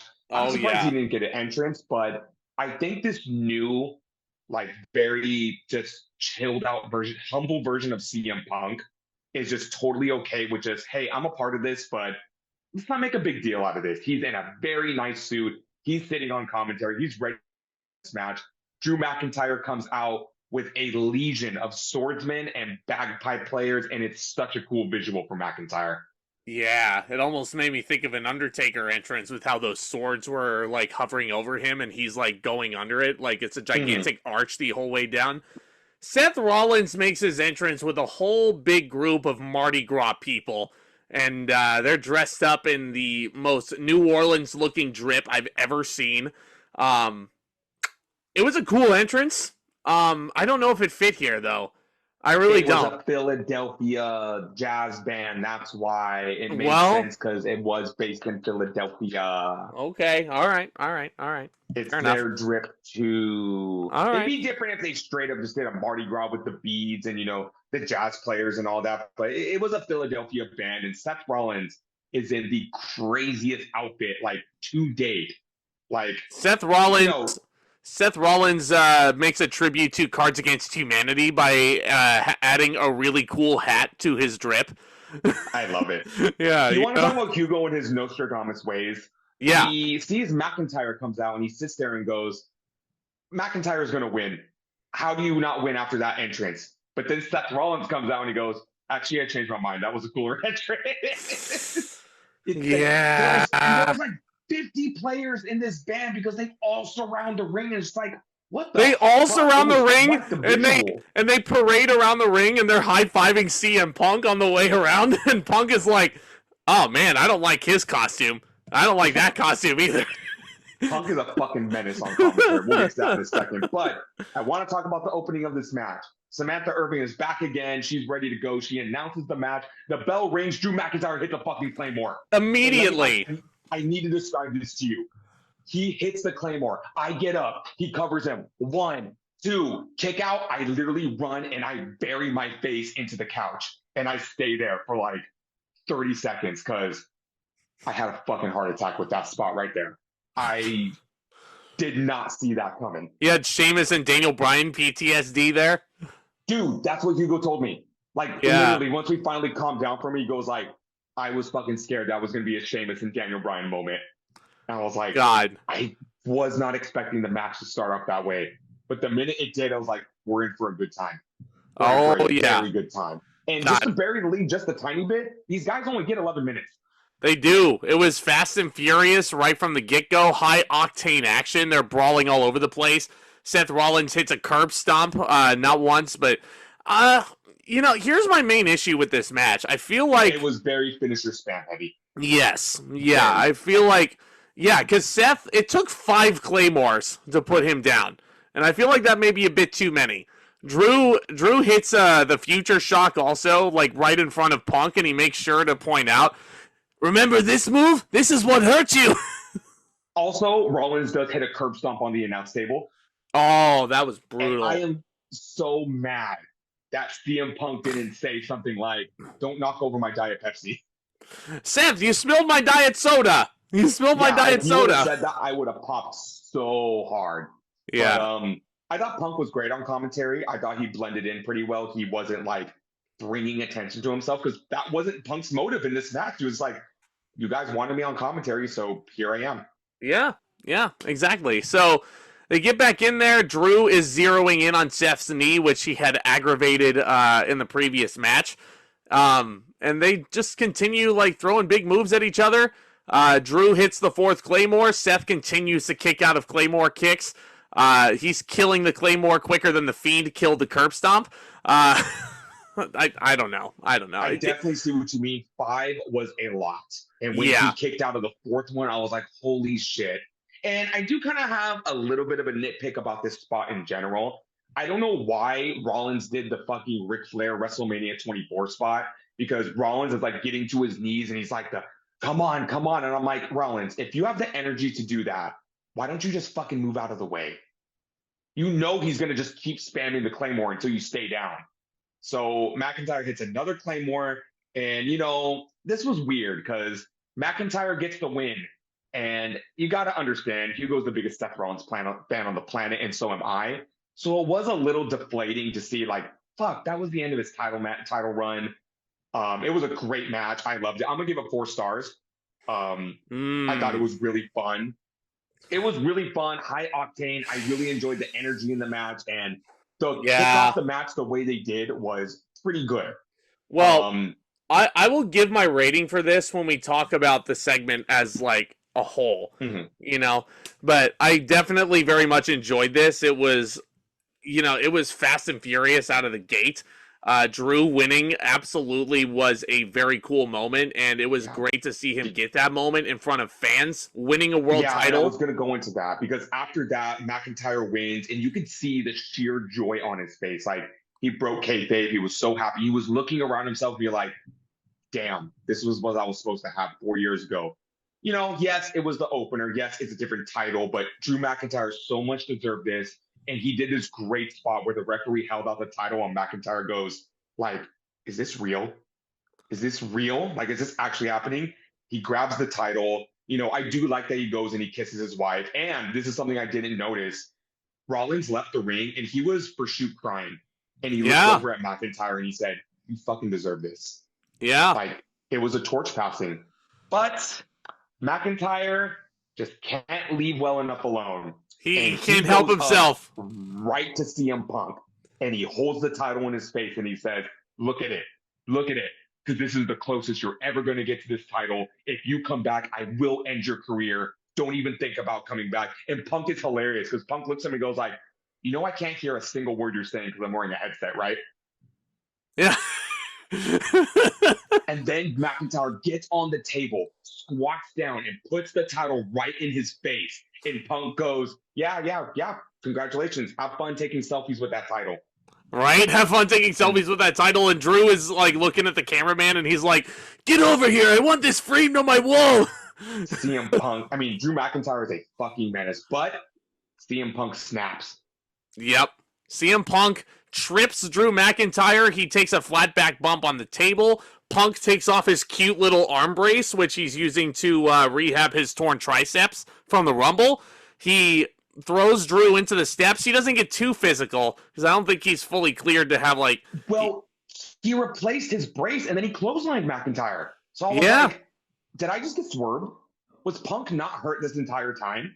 I don't know, man. Theory about this. I do have a theory about this. Maybe an awesome theory. I could be completely, shut up. This could be completely bullshit what I'm about to say, but maybe just hear me out. Because when CM Punk took off the brace, I was like, is he not hurt? And maybe my theory is maybe CM Punk was injured, but he wasn't that injured, and he just didn't want to do WrestleMania right away. Maybe he wanted to give McIntyre the big spot and said, like, hey, I just got back. Let me get a feel out for this. Let me do something really cool. That's interesting. And, I mean, it's going to tell, like, in the next couple of weeks. If CM Punk is not in the brace anymore, he just comes back and all that. We can't confirm it for sure because I feel like CM Punk respects the business too much to really lift back the curtain until he retires, similar to what Undertaker did. I would wait until, like, maybe CM Punk puts, like, a book out, which I think would be really compelling to read, and I want to hear him talk about the behind-the-scenes stuff and see if he confirms that for sure. But here's the thing about CM Punk. After listening to that Ariel Helwani interview, that made me think about a lot of his character. He said it himself. I don't like to peel back the curtain, but I am the master at making you wonder if what I'm doing is real or not. And Punk has always said this. He said, if you don't want to believe it, then okay. He's never going to confirm or deny.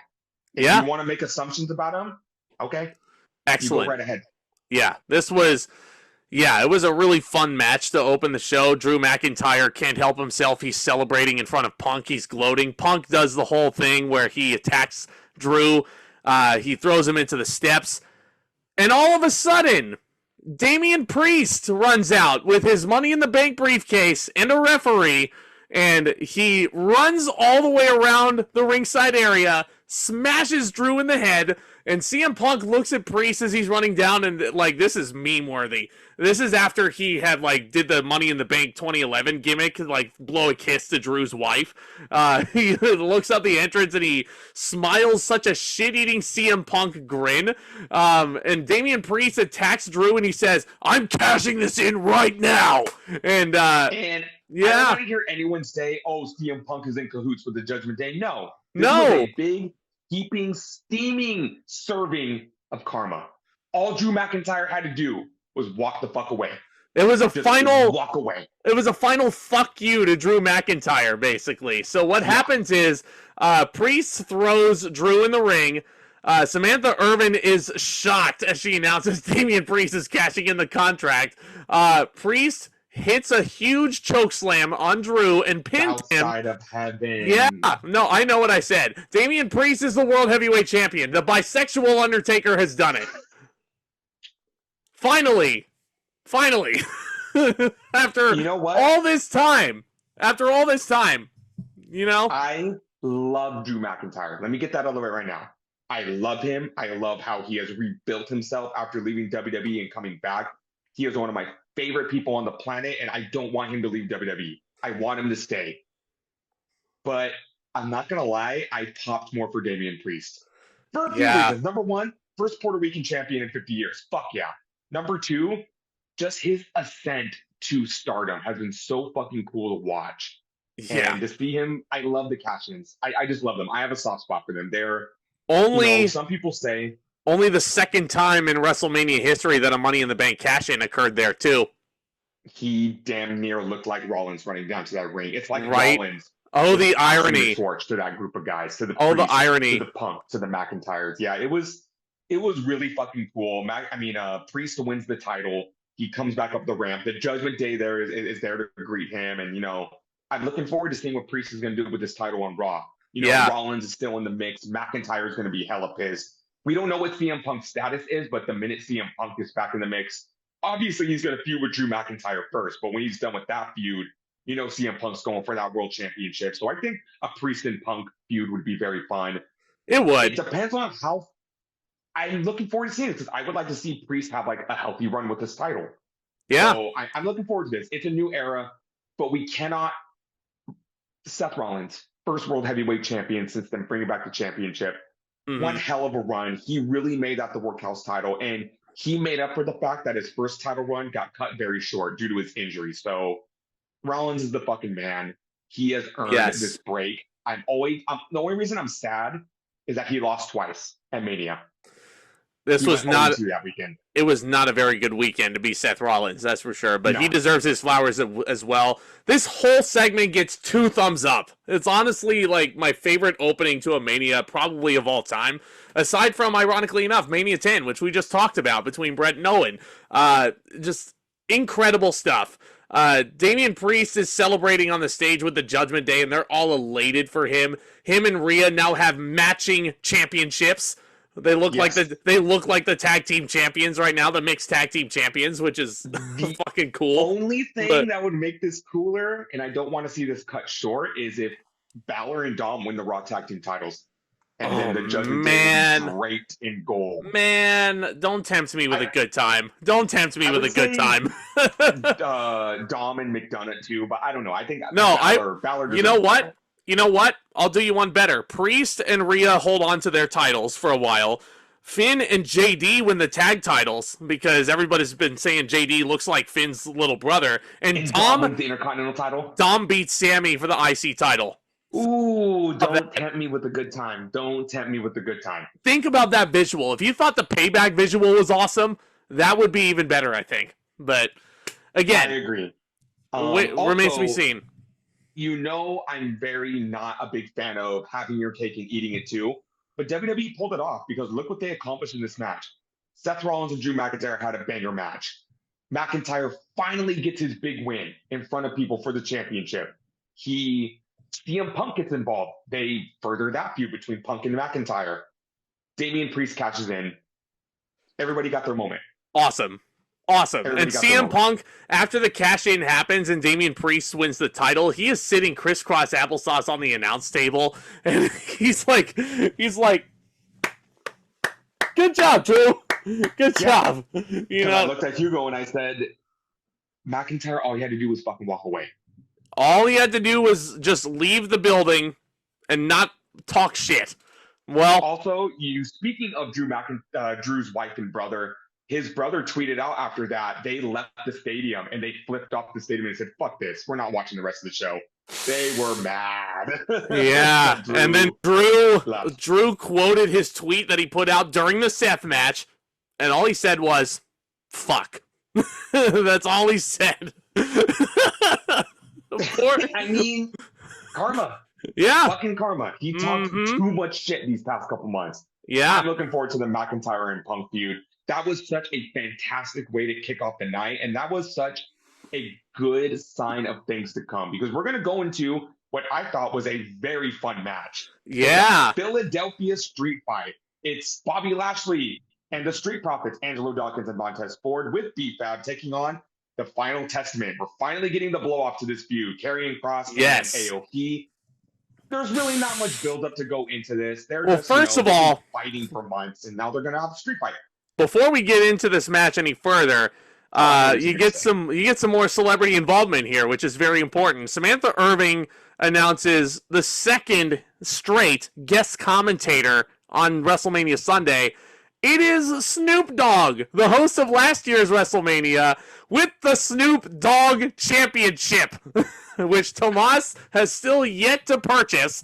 Everybody down in the comments, if this video gets 50 likes, I mean, that's probably going to be impossible. No. You need to up that shit, man. You need to make it 5K. Fine, okay, yeah. If this video gets 1,000 likes, then Tomas will think about buying a Snoop Dogg title. Buy the Snoop Dogg Championship. I hate that championship. Well, if we get 1,000 likes, then you might have to buy the Snoop Dogg title, man. Snoop comes out to Gin and Juice. I'm excited. I love Snoop in WWE. He was such a good host last year. It's for the sponsorship for his new Gin and Juice drink. I'm okay with it. Snoop's a big wrestling fan. It's a smart investment idea for him. But the even bigger surprise, and they announced the special guest referee for this match, Bubba Ray Dudley. I popped for this. Awesome. I popped for this, and the crowd in Philadelphia loved this. This is ECW country. There were ECW chants for Bubba as he came down there. He's looking as buff as he ever has. Like, I know Bubba's looking old. I know he's like a podcast host and what have you, but he still looks like he's in decent shape too. Like, also, let me talk about this now. The fucking commentary where Michael Cole says, "Oh, hopefully he doesn't bust someone open." I didn't hear that. Hear that. Oh my god! If you don't get the reference, ladies and gentlemen, what an asshole! Bubba Ray Dudley is the co-host of Busted Open podcast, the radio show, every single day with Dave LaGreca, right? Yeah. Yeah. Mm-hmm. The biggest Cody Crybaby on Twitter. Yeah. So where my Cody Crybaby is at. Yeah. Anyway, this was a really fun match. I was really happy to see Bobby Lashley on the card after he got screwed out of being on the card last year through no fault of his own. Out of the card. He did. He won the Andre Battle Royal though. That should be enough, right? No, absolutely I'm kidding. Not. Bronson Reed didn't even get to come out with his trophy. Nope. So it is irrelevant. Yep. Just retired that trophy. It's run its course. So it has. I mean, but this was very fun, like you said. I think this was the pacing was very good. They didn't waste any time. The kendo sticks, the tables. It's your usual WWE street fight. They didn't go too insane, but again, I liked everybody in this match. I have a soft spot for Karrion Kross. You know how much of a Lashley mark I am. You know how much of a Street Profits mark I am. And you know what? AOP, they're there. Would you be intimidated by a man named Razor? So there's a lot of weapons in this match. Avoids my question. I don't remember too much of this match, if I'm being honest, because I was too busy being entertained by Snoop Dogg's commentary. With his gin and juice. I mean, it was hilarious. Like, the Street Profits immediately go for a table, and Snoop Dogg goes, "Oh, look at Yogi Bear pulling out a picnic table." I'm like, they're pulling out a picnic table. I'm pulling out a picnic table out here. You need to work on your Snoop impression. I really do. It's horrible, but anyway. Oh my god, he was so funny on commentary to the point where I was like, can he stay out there the entire night? Mm-hmm. Yeah, he was great.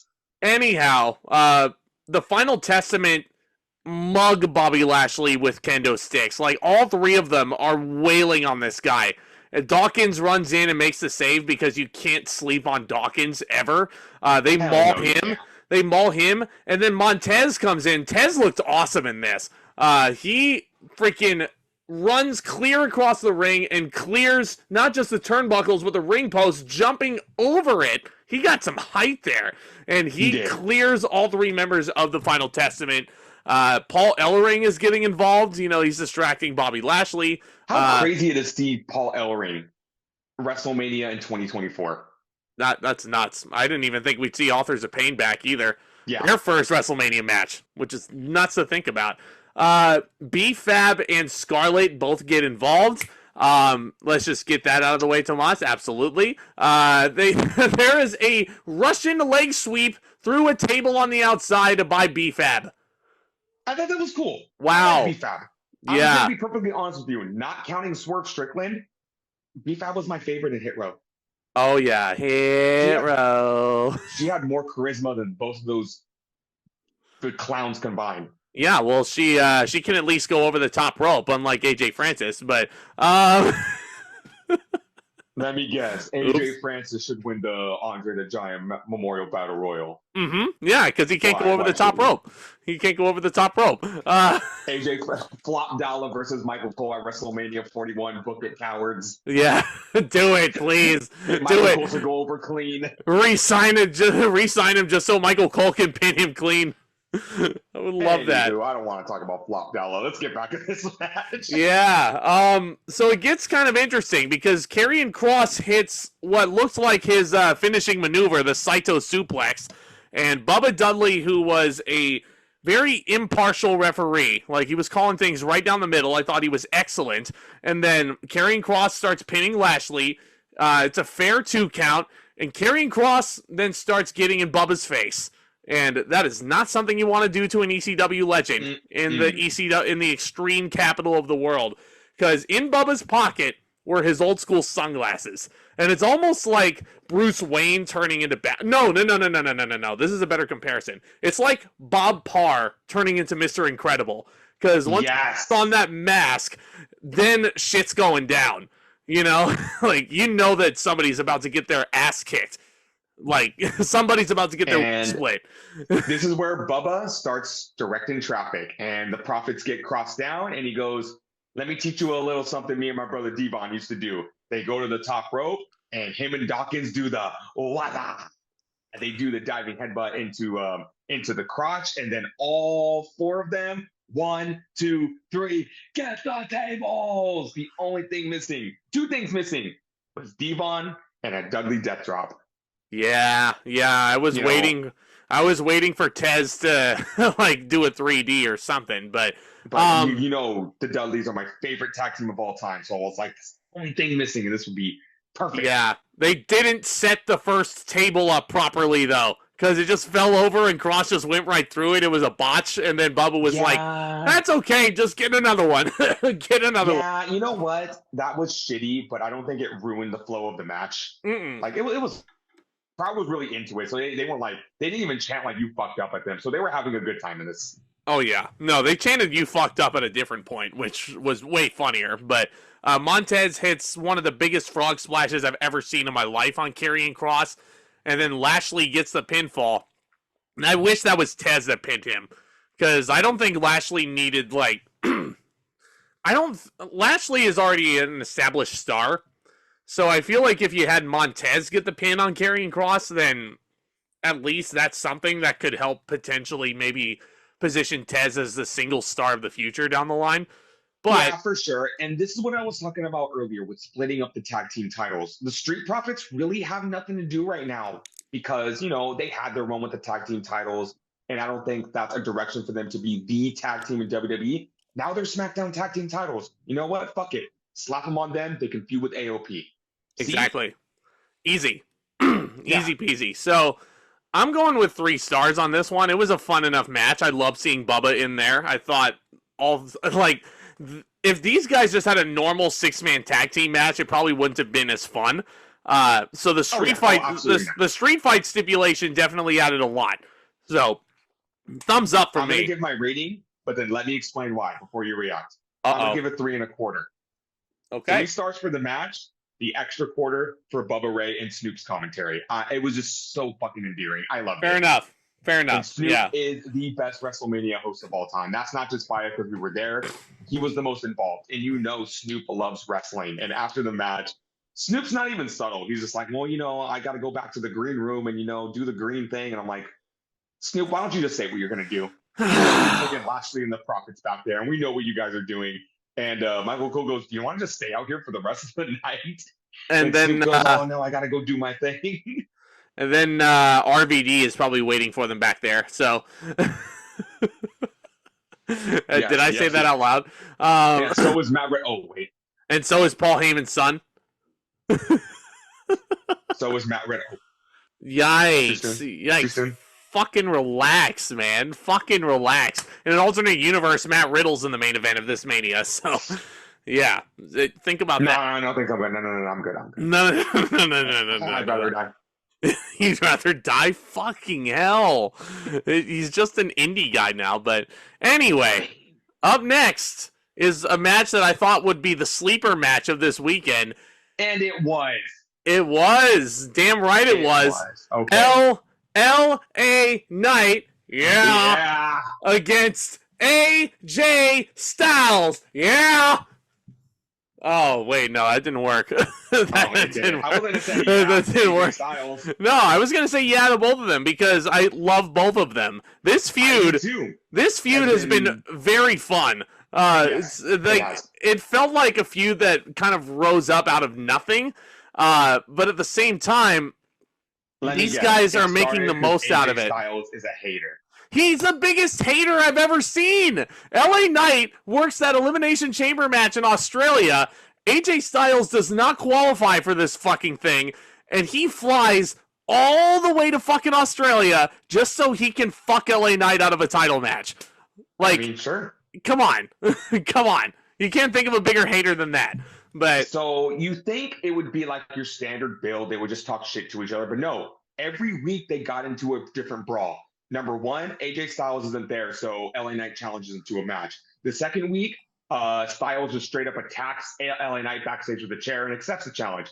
The following week, LA Knight shows up to AJ Styles' house. That wasn't his house. The horn. That wasn't his real house. It was like it looked like the exact same house that Triple H invaded during his build with Randy Orton. It looked exactly the same. Well, he went to AJ Styles' house, and LA Knight, he's honking the horn of the car, and they start beating the shit out of each other. The funniest part of that spot was when the police showed up, and you got the body cam footage, and you just see, hello, officer. Well, what's going on? Two professional wrestlers are beating the shit out of each other on the front lawn. It's like, fucking hell again. So not LA Knight again. gets kayfabe arrested, but AJ Styles says he doesn't want to press charges because he wants to fight him at WrestleMania. And then the following week, LA Knight dresses up as a cameraman and he attacks AJ Styles there. And then in the final build to this shit, they get into a fight at World. I love that. That is so fucking cool. Oh, it was so awesome. Bloodied AJ up. AJ was dropping F-bombs during that fight, which, knowing how religious AJ is in real life, never would have thought. Never would have thought. You know what this reminded me of? Them getting into a fight at World. Remember when we went to the Superstore and Dominik Mysterio just showed up and he popped up the Rey Mysterio picture? And Rhea spray painted all over Charlotte's face. I wish Rhea Ripley would spray paint. No. We're talking about L.A. Knight. Yeah. And his Slim Jim car that he drove to the arena. And this fucker makes his entrance and he's holding the keys with a Slim Jim keychain on it, and he hands it to a sweepstakes winner who's sitting in the front row. So I'm thinking, does this woman actually get the keys to the Slim Jim car? So does she drive it around now? Does LA Knight not own that anymore? I would. I wouldn't, because I wouldn't want to be recognizable just based on my car like Jojo Siwa. I'm not that kind of person. I'm not that kind of person. Just saying. Like, nothing wrong with that. But that's just not my style. Speaking of, AJ makes his entrance. And rest in peace to the CFO theme, because he comes out with some new "They Don't Want None," and it sounds like Evil Ways that he used in TNA. And I need to listen to it again because I don't know how I feel about it, but I liked it. This is how I watched his entrance, because I was so hyped for him to come out, because I still love AJ Styles. He's still one of my favorites, but the music hit and I just go. First I go. And I'm trying to focus because I want to listen to it. I'm like, turn over and I go, I don't know if I like it. You don't know? Before we get into this match, let me ask you this. How do you feel about AJ Styles' current position in WWE, all things considered? It's not what it used to be. No. I don't want to say he's felt directionless. I'm glad that he has a Mania match this year after being off the card due to injury at Mania Hollywood. But I mean, he did an interview where he said he's getting close to the end, and Yeah. I know that I gotta enjoy AJ Styles while I can, because I don't know what the last match is for him. But then again, at the same time, I feel like you gotta position him at the top of the card, close to the top of the card. Like, So here's my thing. I feel like, yeah, I don't know what they're doing with him right now. I mean, obviously he's in a feud. They found a feud for him, and that's great. yes, I do realize he's winding down, which is crazy considering the shape that he's in. God, I'm so dude. glad he's around. I'm so glad they're using him and not just shoving him off to the side.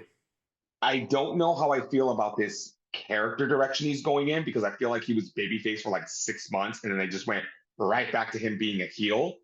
But like you said, I gotta enjoy him while he lasts. He's still top 3 wrestlers in WWE for me right now, even though he doesn't do a lot.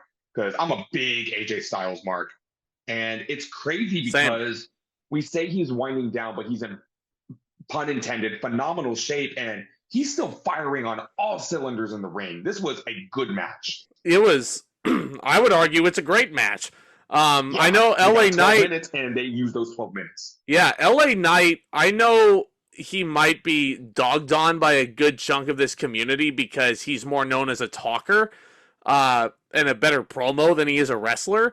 But think about this. I've compared LA Knight way too many times to Diamond Dallas Page, a guy who went into the business way later on than people usually like start off as. Mid-30s, I want to say he started off with in TNA, but he goes in there. I wouldn't say LA Knight is more so known because he puts on like 5-star matches all the time. Which I think he's a great wrestler. No, he is, and so is Dallas. You know, like I'm not knocking either one of these guys, but it's not like he's known as the guy who goes in there and puts on wrestling clinics all the time. AJ's known as the workhorse. LA Knight is known for being the guy who is just so larger than life that you can't help but cheer for him. I know I hate to make this comparison because he already gets this comparison, but I think he's like Stone Cold Steve Austin. Stone Cold Steve Austin, after he got injured, wasn't the most technical wrestler in the world, but you'd be lying if you said Stone Cold didn't put on great matches every time he stepped in the ring. Yeah, and that's LA Knight. Technically speaking, I feel like Austin was a better worker than Knight is. I'm just being honest, but okay. I just feel like overall, like career trajectory wise, and like their whole catalog of matches, Austin has had more consistently better matches than Knight has. Okay, that's just comparing the two. So I think a more fair comparison is LA Knight is more akin to a DDP. You know, okay, that's just what I think. I thought the pacing in this match was excellent. Like I said, there was not a lot of dead space in this match. These guys had such smooth reversals, like which you would expect out of an AJ Styles match, just because he's one of the best wrestlers in the world. He reverses the BFT at one point, which is excellent. There's this great sequence where LA Knight goes for butt force trauma. AJ Styles reverses it into the Styles Clash. Knight reverses that, and then Styles hits a beautiful Pele kick coming out of that. Like probably one of the better Pele kicks he's hit in his career. Yeah, no, it was really good. AJ hits that. Go ahead. I don't want to bury the lead now, but I'm gonna say this right now. This is the best AJ Styles match at WrestleMania since 33. Wow. Oh. Mm-hmm. Oh, yeah, you might be right. You might be right, mm-hmm. man. It probably was better than the Edge match, huh? Yes. Again, because probably the wrong guy went over. You know, I think that was my main problem with this match. I thought AJ should have won because AJ's career is winding down, and I get it. I get it. I love LA Knight. I really do. But when I look at these two, and when I look at the big picture, like, I feel like this feud had more gas left in the tank, you know? Who says it doesn't? Well, I feel like AJ should have won this, and that would have warranted the feud continuing. Because I don't really see because LA Knight has been dominating AJ throughout this. Like, he's dominated AJ through this whole feud psychologically, physically. AJ has looked like a complete chump by comparison, like a guy who's such an easy target. So maybe AJ wins by, cheap low blow, phenomenal forearm, and there. Perfect. So I feel like the reasoning behind this, and obviously I can't confirm or deny this, maybe they just wanted to give LA Knight the big WrestleMania win. And you could have done that at any point, though. You could have done that at any point. LA Knight has more time left on the clock than AJ does. I get that, but I feel like ever since the Roman Reigns match, people have been like shitting on LA Knight, saying like, "Oh, well, there goes his push. He's done for. He's done for. He's not as over as he used to be." First of all, bullshit. Did you not hear that crowd reaction he got? I get it. He may have not fizzled out, but maybe the flame died just a little because I didn't agree with just giving him the world title shot because that was going to hurt him regardless. But I do appreciate WWE giving him the big win at WrestleMania. And who knows, maybe AJ Styles agreed. Just like, look, I'm winding down. There's no reason for me to win this match. This guy is super over. Let's give him the big win. And, we want to do a rematch at Backlash. I can get my win back in a street fight or something like that. I'll give you a reason for AJ to win. Cody needs challengers. Just spoiling the main event. Got to the main event yet.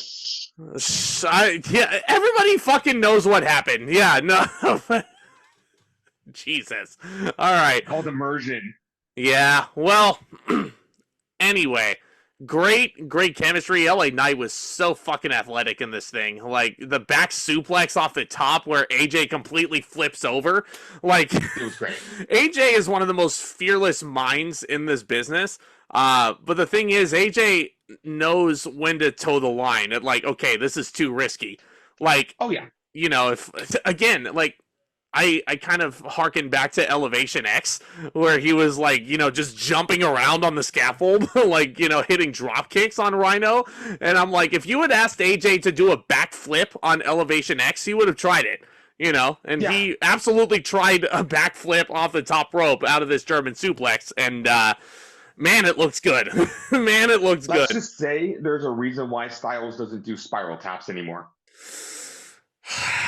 Yeah, there's that. AJ, I don't think he actually hit the phenomenal forearm, but he goes for the forearm. It's countered into butt force trauma, and LA Knight gets the win. Butt force trauma. I love how we're taking that joke and we're running with it.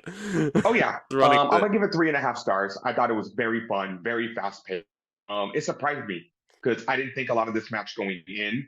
The build was very underrated, and I want the feud to continue, just like Jimmy and Jay. Give these guys a stick at Backlash. Fuck it. I want to do a Paris street fight. They can hit each other with baguettes, and LA Knight can dress up like a Frenchman, and wear false count anywhere. He can hit AJ Styles with a croissant or something. A croissant. A croissant. A false count anywhere.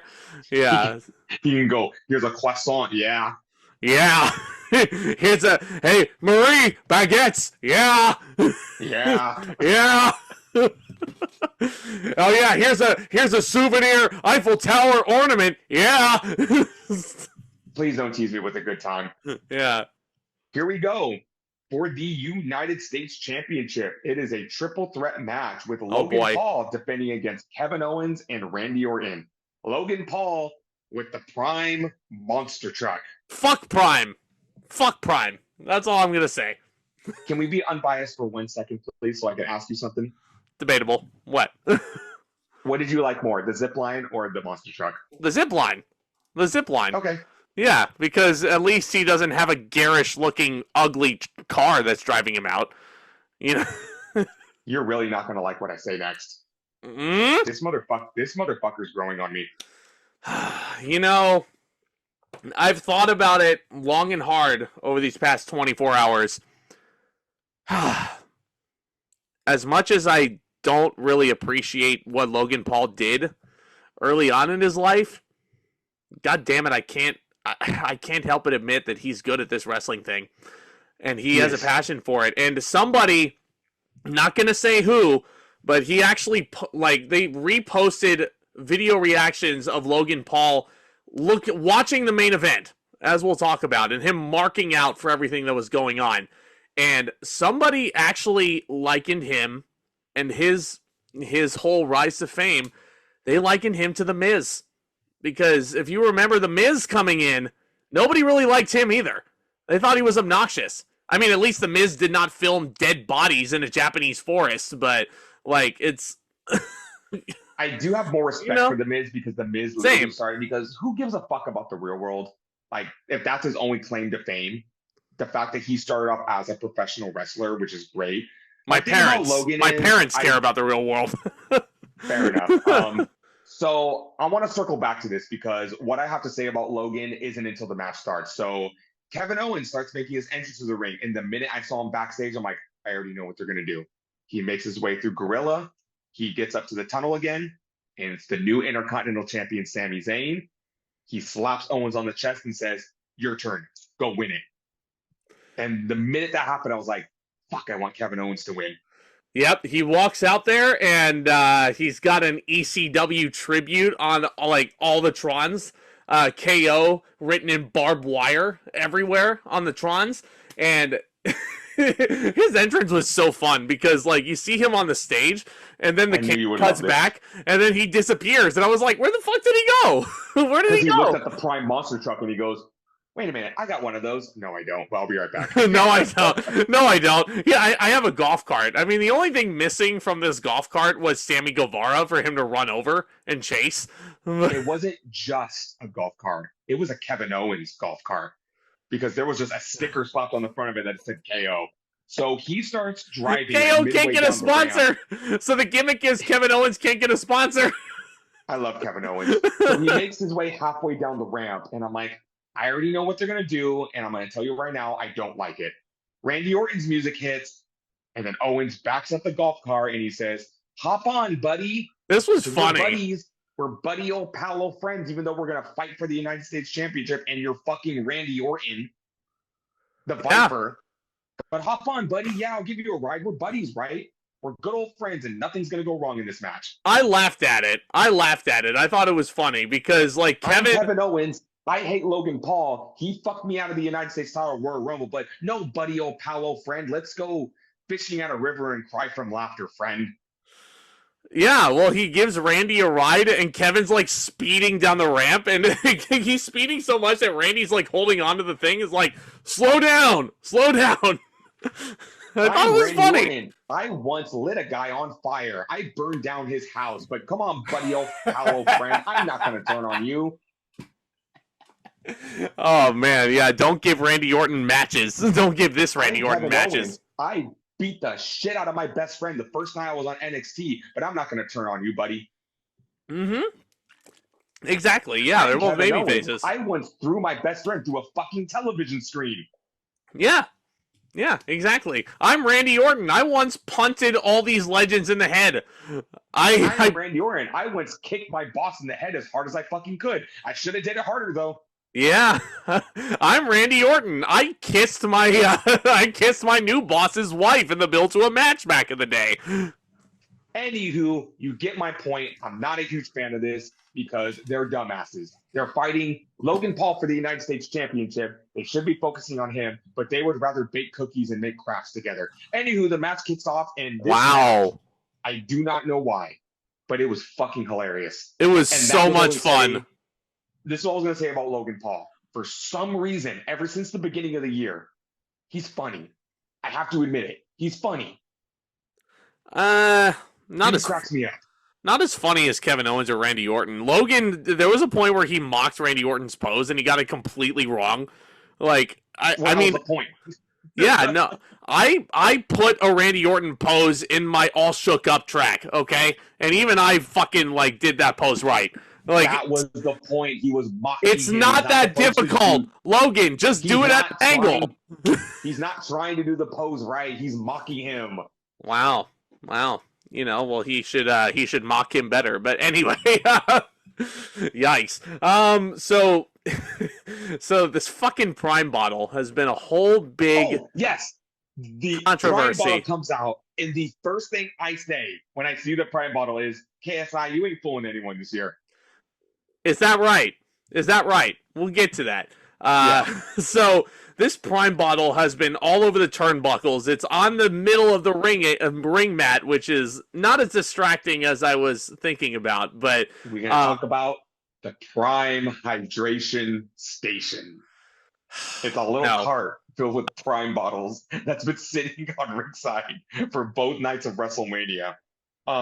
Kevin Owens and Randy Orton, I will say I did like this. They beat the shit out of Logan Paul. And once they decide, oh, we should go for the championship, Owen goes, hold on.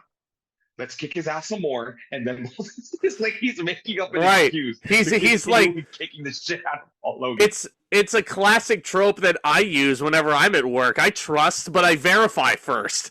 I need to make sure that Randy Orton is okay with kicking his ass some more before going at it, before I start kicking his ass. So is it okay if we continue teaming up first before we actually go at it? You know, because so I love that. But then, of course, it's the classic. Owens goes for a pin, but Orton's like, no, I want to be champion. It just doesn't come off that well when it's baby faces. It makes the baby faces look like dumbasses. And I think that was my biggest issue with this match. This one, Orton and Owens were not focused on the title as they should have been. They were too busy trying to be friends. You know, I didn't mind this as much just because Randy Orton and Kevin Owens are both so entertaining and they're so funny and they're Randy Orton and Kevin Owens. Do I need to say it again? You don't need to say it again, but I just Randy Orton. I once put the Undertaker in a casket and lit him on fire. Don't worry, pal. I won't do that to you. Yeah, well, Kevin Owens put too much trust in Randy Orton because he is still a snake, after all. That is his whole gimmick, slithering like he is. He tries to hit Kevin Owens with an RKO, and Kevin, like, pushes Orton off, and this is where the comedy comes in. Like, Kevin and Randy are looking at each other, and the crowd starts chanting at Randy, "You fucked up! You fucked up! You fucked up!"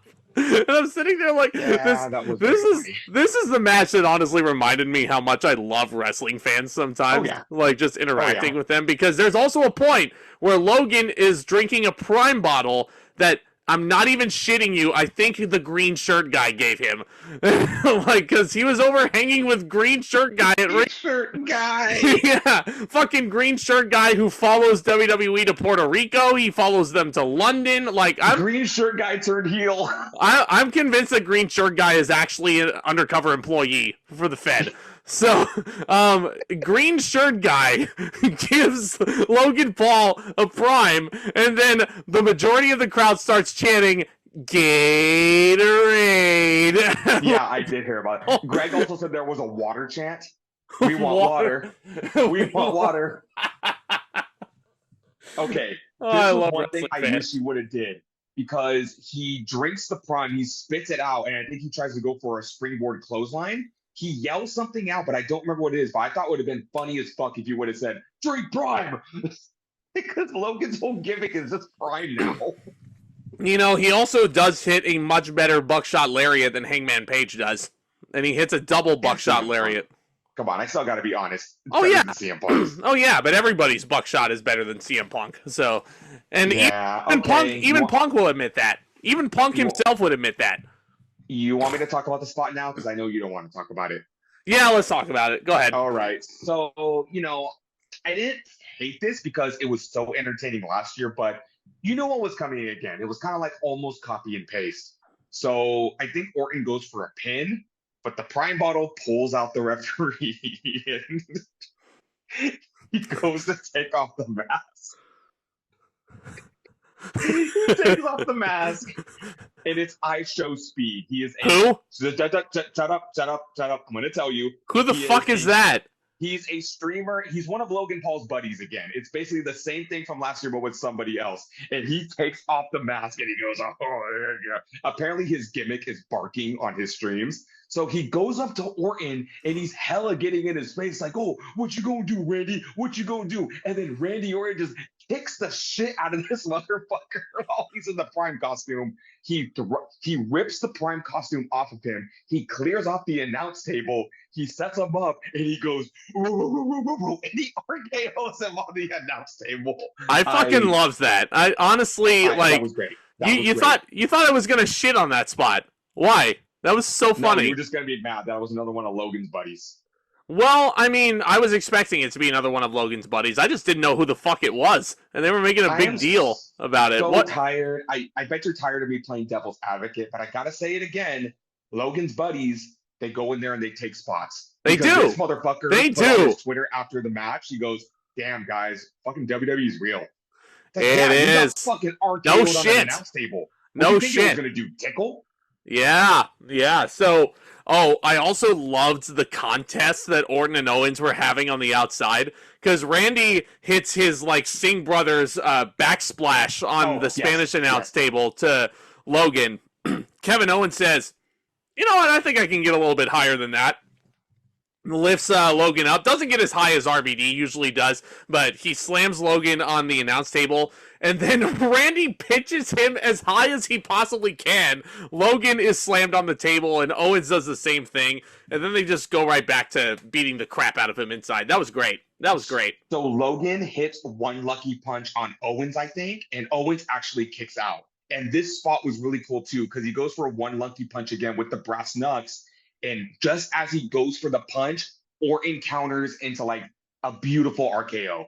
And what was great about this is that the punch was like this close to Orton, and Orton hit the RKO while Logan's hand was still extended for the punch. So that was creative. Yeah, it was. It absolutely was. But Logan does hit one lucky punch with the brass knuckles eventually on Randy, and Randy kicks out of it. This is where I kind of have a bit of a nitpick with it, just constructive-wise. Those brass knuckles should be as protected of a finish as possible, right? Oh yeah. But so, when you're hit with that thing, your lights should be out. Like, you should not be able to respond. Like, you are unconscious. And Randy is back to working like normal. Like, a minute later.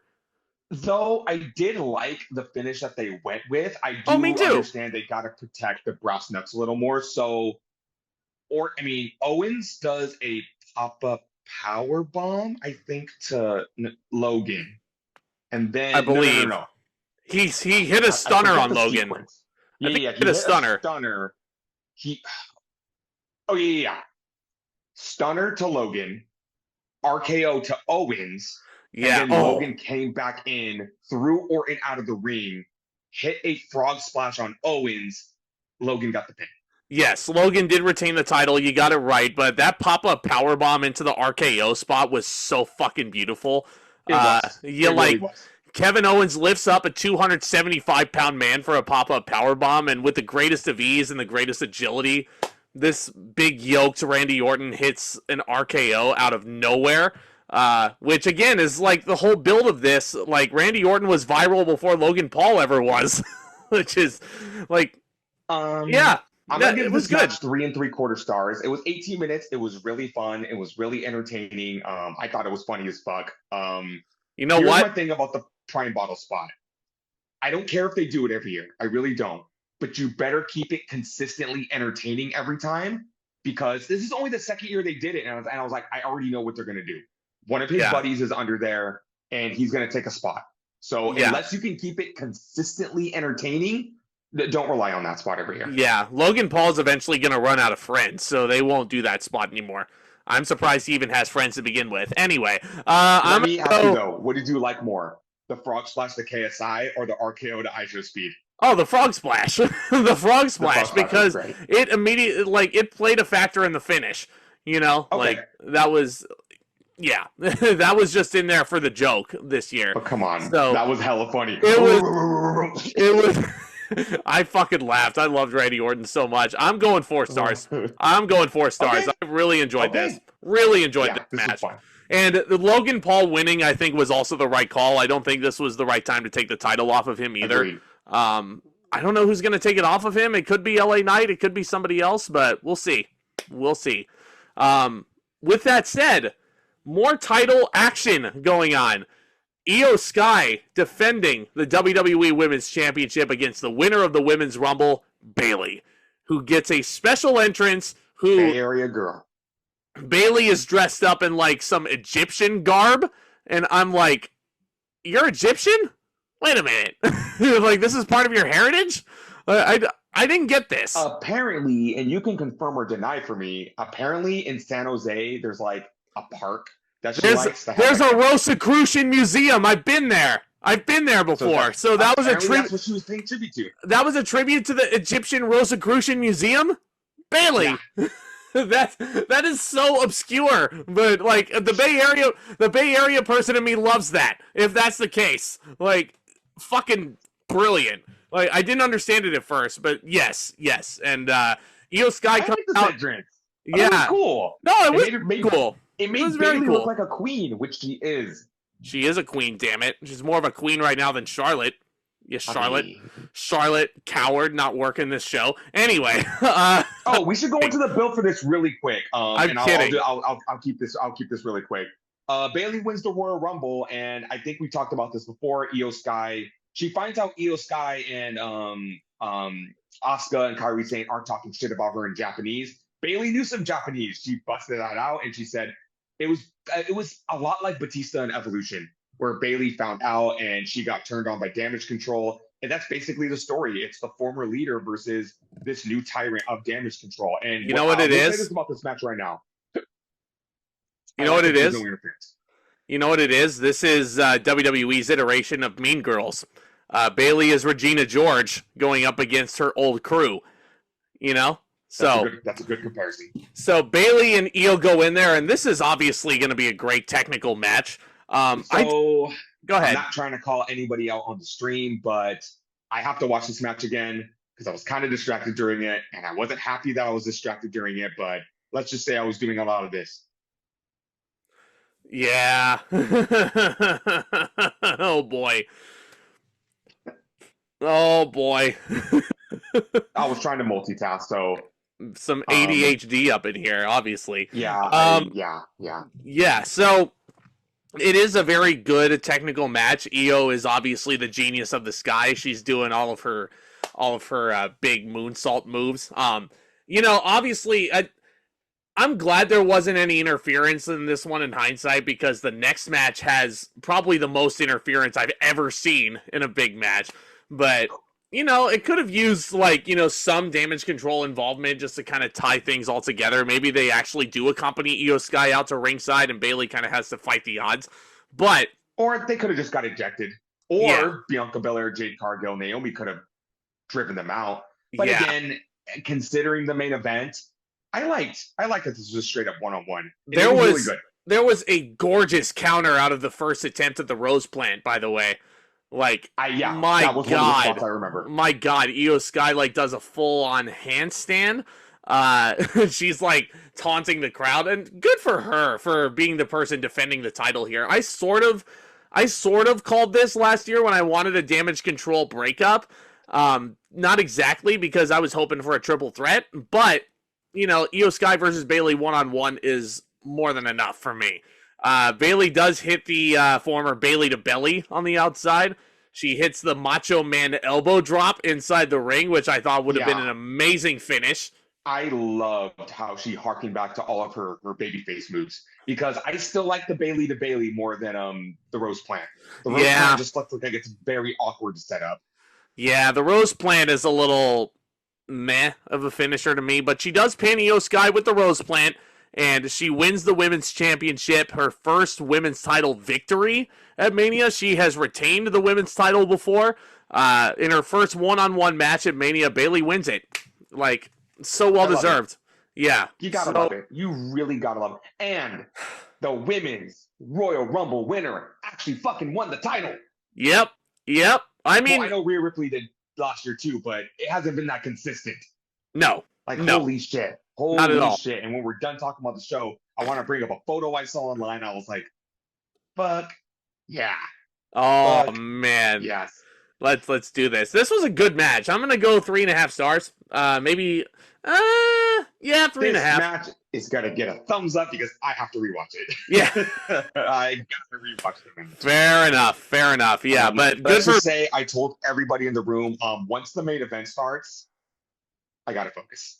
Yeah, like I'm so happy for Bailey being a Bay Area boy, born and bred. Like, seeing one of my own going out there winning that title. They talked about the 49ers too fucking much. Who fucking cares? Niners fan. Yeah, they showed George Kittle at ringside, and I was like, well, George Kittle is single.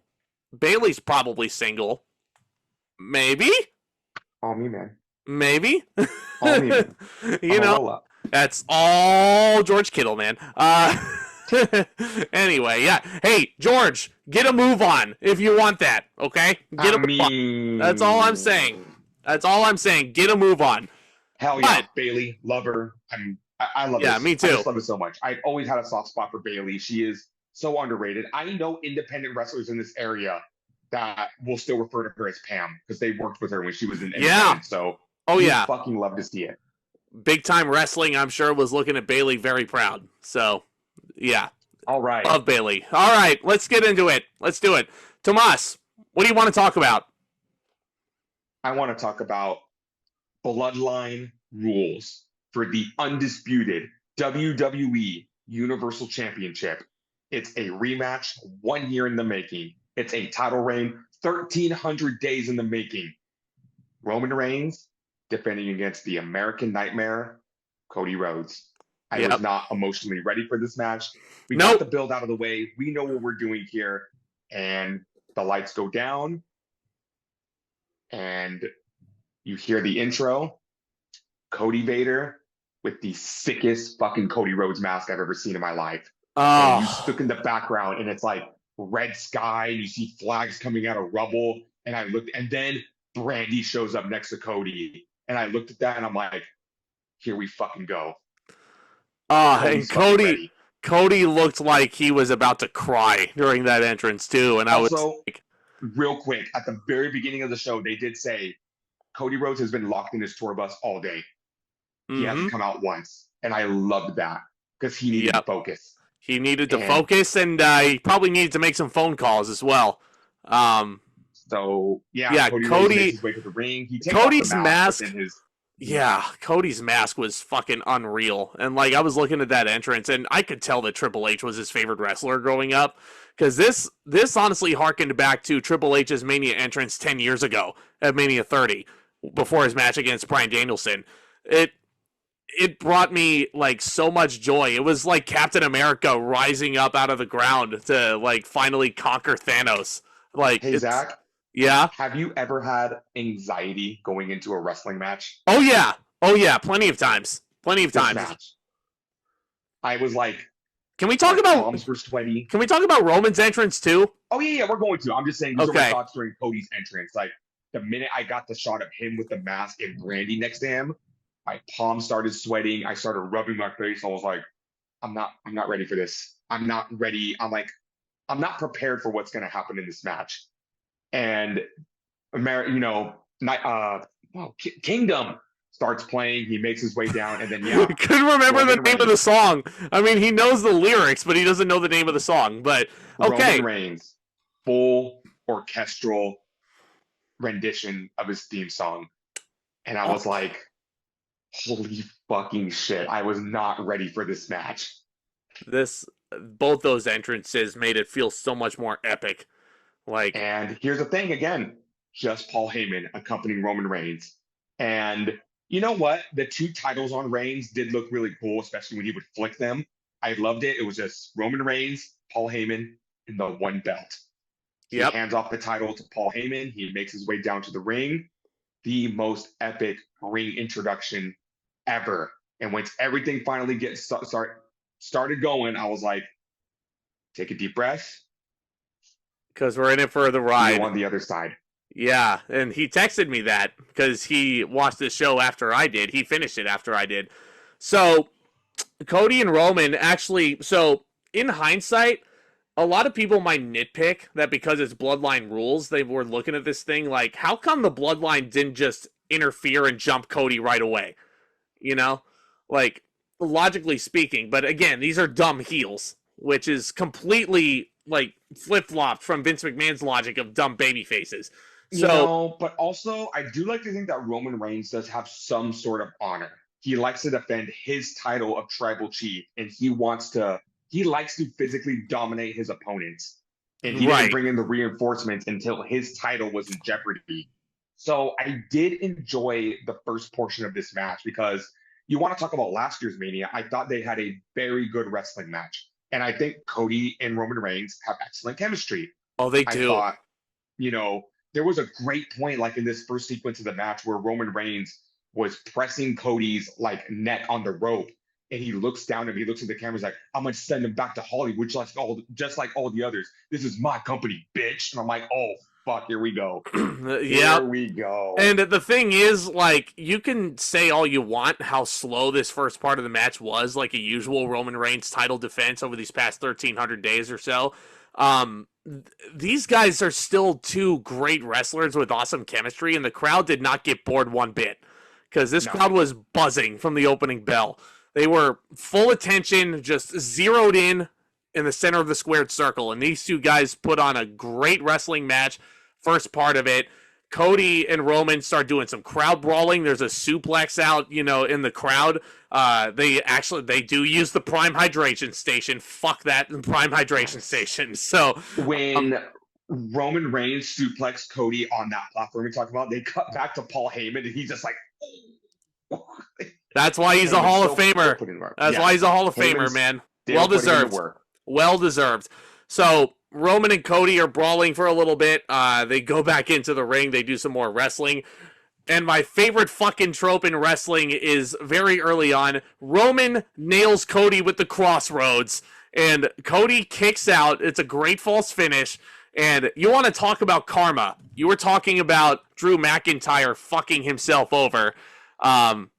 Roman looks up and he's like, okay. And then he looks at Paul and he's like, hey, you know what? That move sucks. That doesn't beat anybody. Foreshadowing. Yep, that is perfect foreshadowing. Cody tries to pull out a table, and then Roman Reigns literally takes a page out of Big Show's book, and he throws the table back under the ring and goes, "No tables." I'm like, no tables. Bloodline rules. No tables. No tables. Bloodline rules. Yeah. Dude, does Cody hit a crossroads on? Oh no. Cody doesn't touch the announce tables because Cody hits a spear. Cody hits a spear on Roman, and Roman kicks out of that. Yeah, so stolen finishers, flip-flopping there. So now is where the fun actually really starts here. First up, Jimmy Uso hits Jimmy Uso. Like, fuck, here we go. Jimmy Uso runs down, and he's Roman's main cuck boy now. He hits Cody with the super kick, and immediately the crowd starts yeeting all over the place. And out comes Cody's... They're calling for him. They're calling for him, and the Avengers portals start opening up, just like in Endgame, that iconic scene now from 5 years ago. Here comes... Uso hits the ring. Oh, no, they don't even hit the ring. They hit the ramp. They start brawling on the ramp, and Jey fucking tackles Jimmy off of the stage into two tables that they almost missed. And I'm like, thank God they're brothers, because I'm pretty sure they would not trust anyone else with that spot. Thank God they're okay. Thank God they're okay. Because we saw Jey at the end of the show as well. So that took Jey and Jimmy out of the equation. And then that's when Solo Sikoa hits the ring. And that's when I started getting fucking PTSD from last year. Oh, same exact finish from last year. Cody hits two crossroads in a row. And Cody goes for the third one. Goes for the third one. It's the same exact finish. Roman goes for the cover, but Cody kicks out this time. And that was a little telling because Sikoa hits the spike and Roman Reigns immediately goes for the pin. They don't do the spear, but they do the spear Samoan spike combo, and Cody Rhodes kicks out of that. And this is where the fun really picks up because hold up. Before that, so Solo actually showed a little bit of personality here. Because he's been like the Taz/Umaga silent assassin of the bloodline up to this point.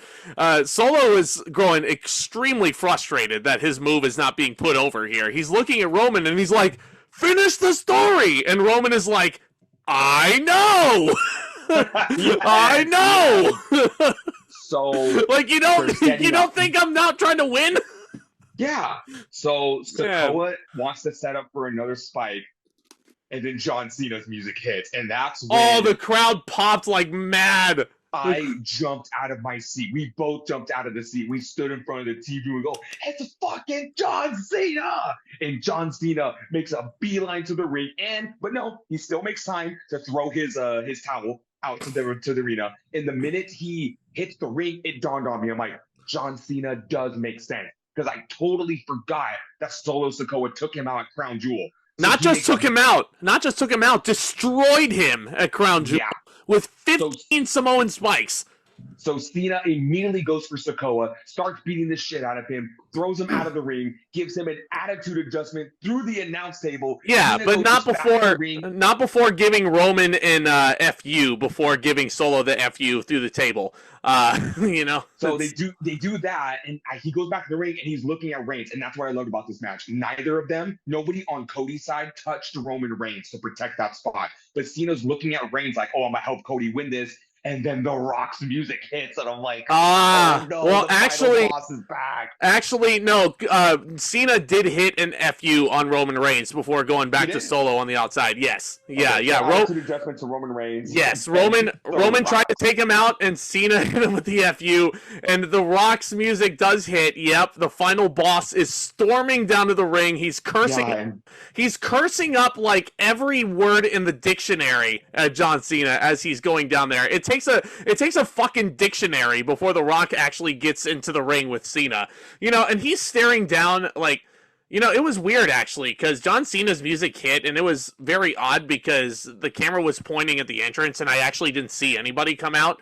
Yeah, it was it was very weird because Solo just threw himself over the top rope, threw himself through the table. When The Rock started coming down, that's when the anxiety started. I started hyperventilating. I was like, "Oh fuck, the final boss is back." And Rock and Cena have the greatest stare down ever. And immediately, I graduated high school in 2012, so I went through a time warp, and I'm like, "It's John Cena versus The Rock again." Holy shit! Except for neither of them. Again, what do you mean? They've never faced off in a match before. I've never seen that. Except Cena doesn't have hair this time. And I'm like, holy shit, here we go. Cena goes for a punch. Rock hits a rock bottom. He looks down. Yeah, you can't see me. Rock bottom. Rock looks at Cena and he says, "Get the fuck out of my ring." And I'm like, oh my God, Cena's taken out. Rock chucks John Cena over the top rope, and yes, obviously I was joking because The Rock's last proper match was at Mania 29 when he dropped the title to Cena. So he chucks Cena out of the ring like a freaking piece of garbage. Then it's revealed that he's wearing the Mama Rhodes weight belt. He pulls it out. He goes to attack Cody Rhodes, and then the fucking Shields music starts. And I'm like, what the fuck is going on here? Did they actually get Moxley on loan? No, I started pacing and I go, "Oh my God, no. And I kept telling myself, I was like, "Don't be stupid. That is stupid. That is, no, absolutely not." And I'm pacing back and forth. I'm like, "Oh my God, it's the fucking Shield. Like, what's happening here? This doesn't make any sense. What's happening?" And then Seth Rollins shows up in Shield gear. And this is the part I actually do hate. He has a steel chair. He goes to swing it at Reigns. Reigns hits him with a spear, and I'm like, "God fucking damn it!" Reigns is down. Rollins is down. Rhodes is down. Well, Rock's still in the ring, right? Yeah. So no, what happens is Rock whips the shit out of Rollins with the belt. Rock actually doesn't whip anybody. So Seth, the Shield music was blaring all over the stadium, and we don't see anybody for a while. They're looking up the concourse as if they're going to come down the stairs. And then Roman just jumps out of frame. He hits Seth with a Superman punch, and and I was like, I'm not gonna lie, I saw that and I was like, "God damn it, why are they doing this to Rollins?" Yes, they make him look like a bitch. Yeah, Seth's weekend was not very good. Me and Hugo are looking at each other and we go, "Why did Rollins come out in Shield gear? That doesn't make any sense." And we'll get to that in a second. But The Rock and then gong, and I'm like, "The fucking Undertaker, the Undertaker!" Yeah. God, I had a fucking seizure when that gong hit. I had like, no fucking way. You know, I was expecting Stone Cold Steve Austin instead, but thinking about it in terms of the Bloodline's overall story, the Undertaker 100% makes sense. Because I was watching this match like not caring about any of that. I was just waiting for everybody and anybody to come out. That's why when Cena came out and I heard the Shields music, I was like, "There's no fucking way John Moxley's here."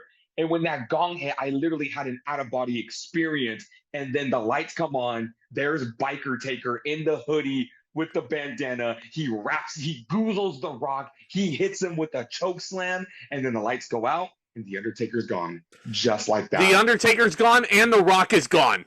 So the Undertaker took care of the final boss. So Undertaker took The Rock to hell. So the quote-unquote final boss of TKO is conquered by the final boss of WrestleMania. You And I know? want you to take this into consideration. Remember back in the day when wrestlers would get in the ring and it would say, I'm the greatest wrestler on SmackDown. And you might as well just called out The Undertaker. Maybe that was the same way for The Rock. The Rock has been calling himself the final boss, and Taker's like, who the fuck do you think you are? This is my This is this is my garden. Get out of my garden. You know? yes. Just, seriously, yeah. Taker goes in there and he looks like a dad. 60 years old, by the way. That is fucking wild. And then also, might I add, The Rock in phenomenal shape at 285 pounds this whole weekend. His performances have been excellent. The Rock is about to turn 52 years old, and he looks as good as he did. That is nuts, man. Like, this match is absolutely bonkers. It's like the greatest main event I've ever seen in my life. But it's So back to Reigns one-on-one. gets back up. It's back to He picks up one-on-one. the steel chair. No, first he grabs the belt, but then he throws down the belt and he picks up the chair. He goes to swinging at Cody, but he turns at Rollins for some reason. Rollins is getting up, and he swings the chair and nails Rollins in the back with the chair. And I was like, well, at first I was like, well, you're just making Rollins look like a bitch. No, But no, then- that's not what it was. I know now. But when you're like in the heat of the moment, and then yeah, after the match, it dawned on me. Look at the scenery right now. Reigns has a chair. Rollins is dressed like the Shield guy. 10 years ago, Reigns let a petty 10-year grudge overtake him, and he focused on Seth Rollins, got his revenge, but he turns around, and it's the end. Crossroad number 1, crossroad number 2, crossroads number 3. Cody hooks the leg, and he finishes the goddamn story. He's the new champion. I never, okay. Let's analyze this real quick, because last year I said that Cody losing was the wrong call, like the whole way through. When the 3 count happened and I was in the stadium, I clammed up. I didn't know what to do. I was ready to fucking celebrate. For 5 minutes. Yeah, I was fucking ready to celebrate, but this match made that all worth it. Cody, I cried. I celebrated. I cried. Happened, but yeah, I cried. literally, I screamed, and then I remember sitting on the ground, again, crisscross applesauce, and I buried my face in my hand. I started tearing up, and all I could say was, he fucking did it. He finished the story. Cody Rhodes did it. Cody Rhodes fucking did it. He's the WWE champion. I couldn't believe it. I literally was like sitting there for a second. I'm like, is this real? Is this really happening? And I look up and he has the title. And then I was like, please do it. Yep. All the baby faces start coming to the ring. LA Knight, Randy Orton, Kevin Owens, Sami Zayn. Brandy went out there first. Brandy was the first person to get in the ring. Everybody comes into the ring. Jey Uso has recovered. John Cena has recovered. And they hoist them up on his shoulders, Bret Hart style. And they just celebrate. And I was like, I don't want the celebration to end. I do not want this stuff. And I was like, whoa, hold on. You do not go to dark until this thing happens. And then Cody turns around, and I love this. His mom is there, and Cody goes, there you are, and gives her a hug. He gets down on his knee, and he presents her the championship. Yep, something he can never do with his dad, which was the whole... But his dad was there. The whole crux of the story. There. Yeah, his dad had the best seat in the house, and the American dream is, I'm sure he's very proud. He's very proud. He's celebrating funky like a monkey, you know? And then Cody gets on the mic, and he says, thank you to everybody, but there's 2 people I have to thank the most. I know it's been a long night. Go a little, I was sitting there like the first person he called down was Bruce Pritchard, and I was like, okay, Cody, I really want to cheer you right now, but I don't want to see Bruce Pritchard right now. I was like, don't that ruin guy. This moment. But then he calls down Triple H, and it's like, it's a new era, but I was hoping for this, and I'm not mad that I didn't get it, but I wanted him to say, you're back there. Dustin, come on out. But I get it. You can't do that. Yeah. I wish you could, but you can't do that. Fuck you, Tony. Fuck you, Tony. Brody Jr. comes into the ring. His sister and his niece and nephew come in the ring. -1. Yeah. This was wow. What a moment, man. I didn't want it to end. I didn't want it to end. Before I talk any more about Cody, let's paint this picture for you. Roman Reigns held this title for 1,316 days. We will never see a title reign like this probably ever again. Certainly not in my lifetime. Maybe at least in our lifetimes. Maybe my kids, maybe my grandkids are going to be lucky enough to see a title reign like this if they get into this crazy ass adventure like we did like over 20 years ago.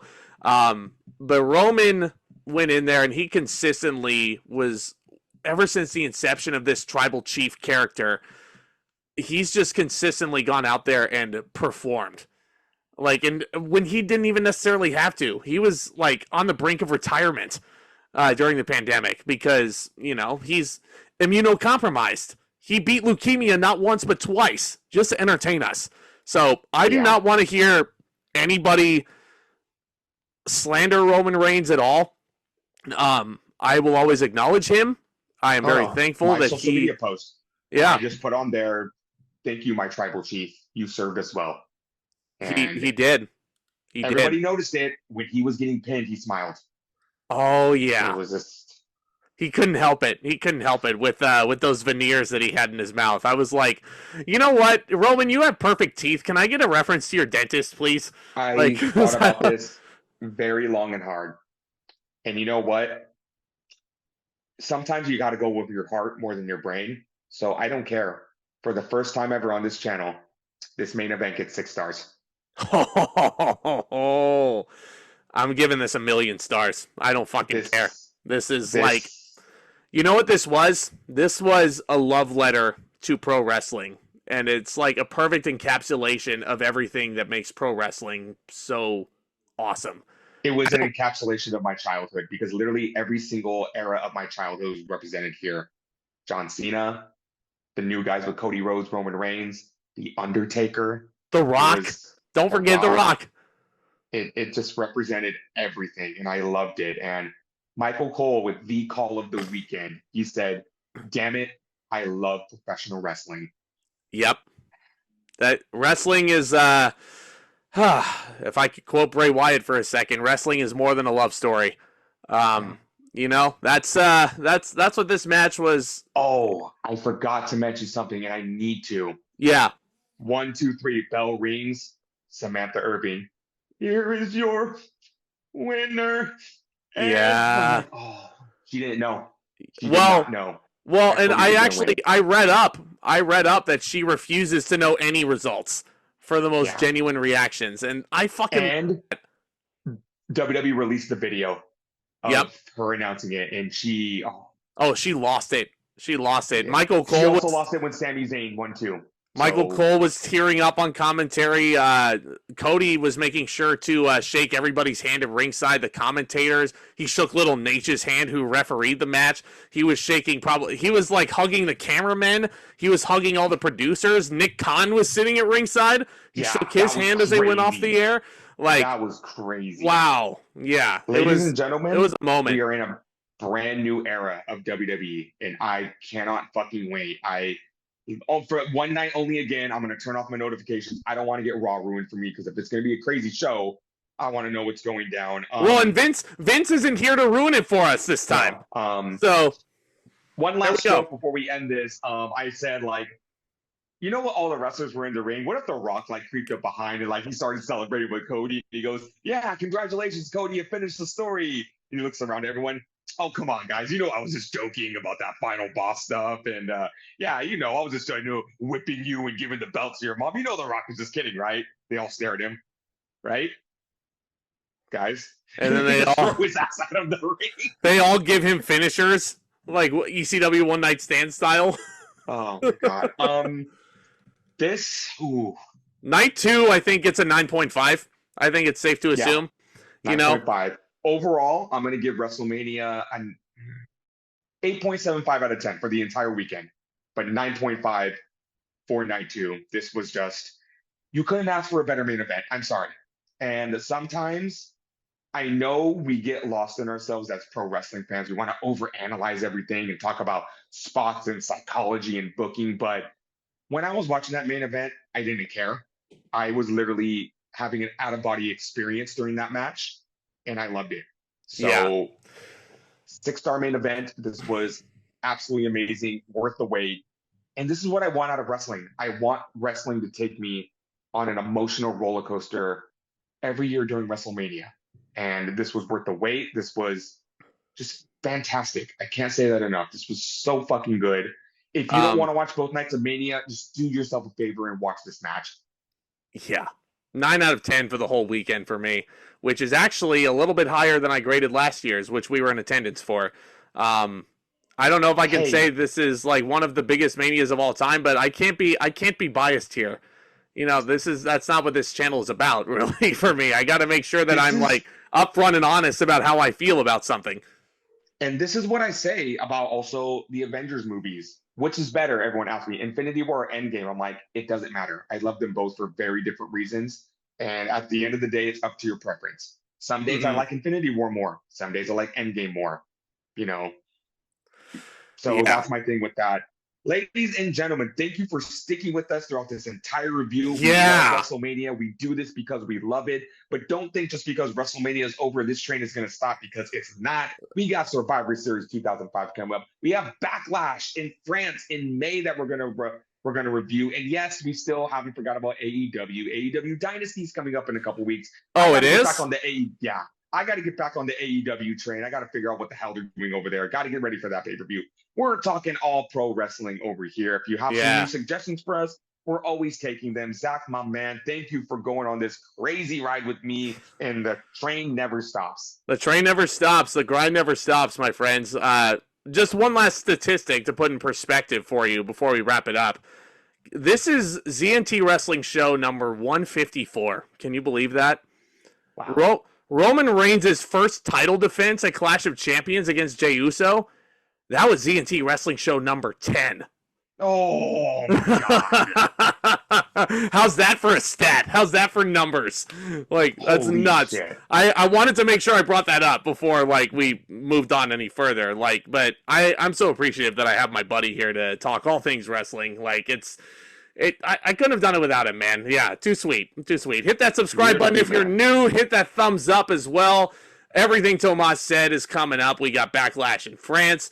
I'm thinking about, like, we got to sort out the details on this, but I kind of want to do a retro of Roman's whole title run, like, and just kind of, like, digest all of it and kind of look back on it. But yeah, guys, thank you so much for sticking with us for however long we did this. Wow, what a long podcast. I might have broken the record, but thanks a lot, guys. Take care. Happy WrestleMania.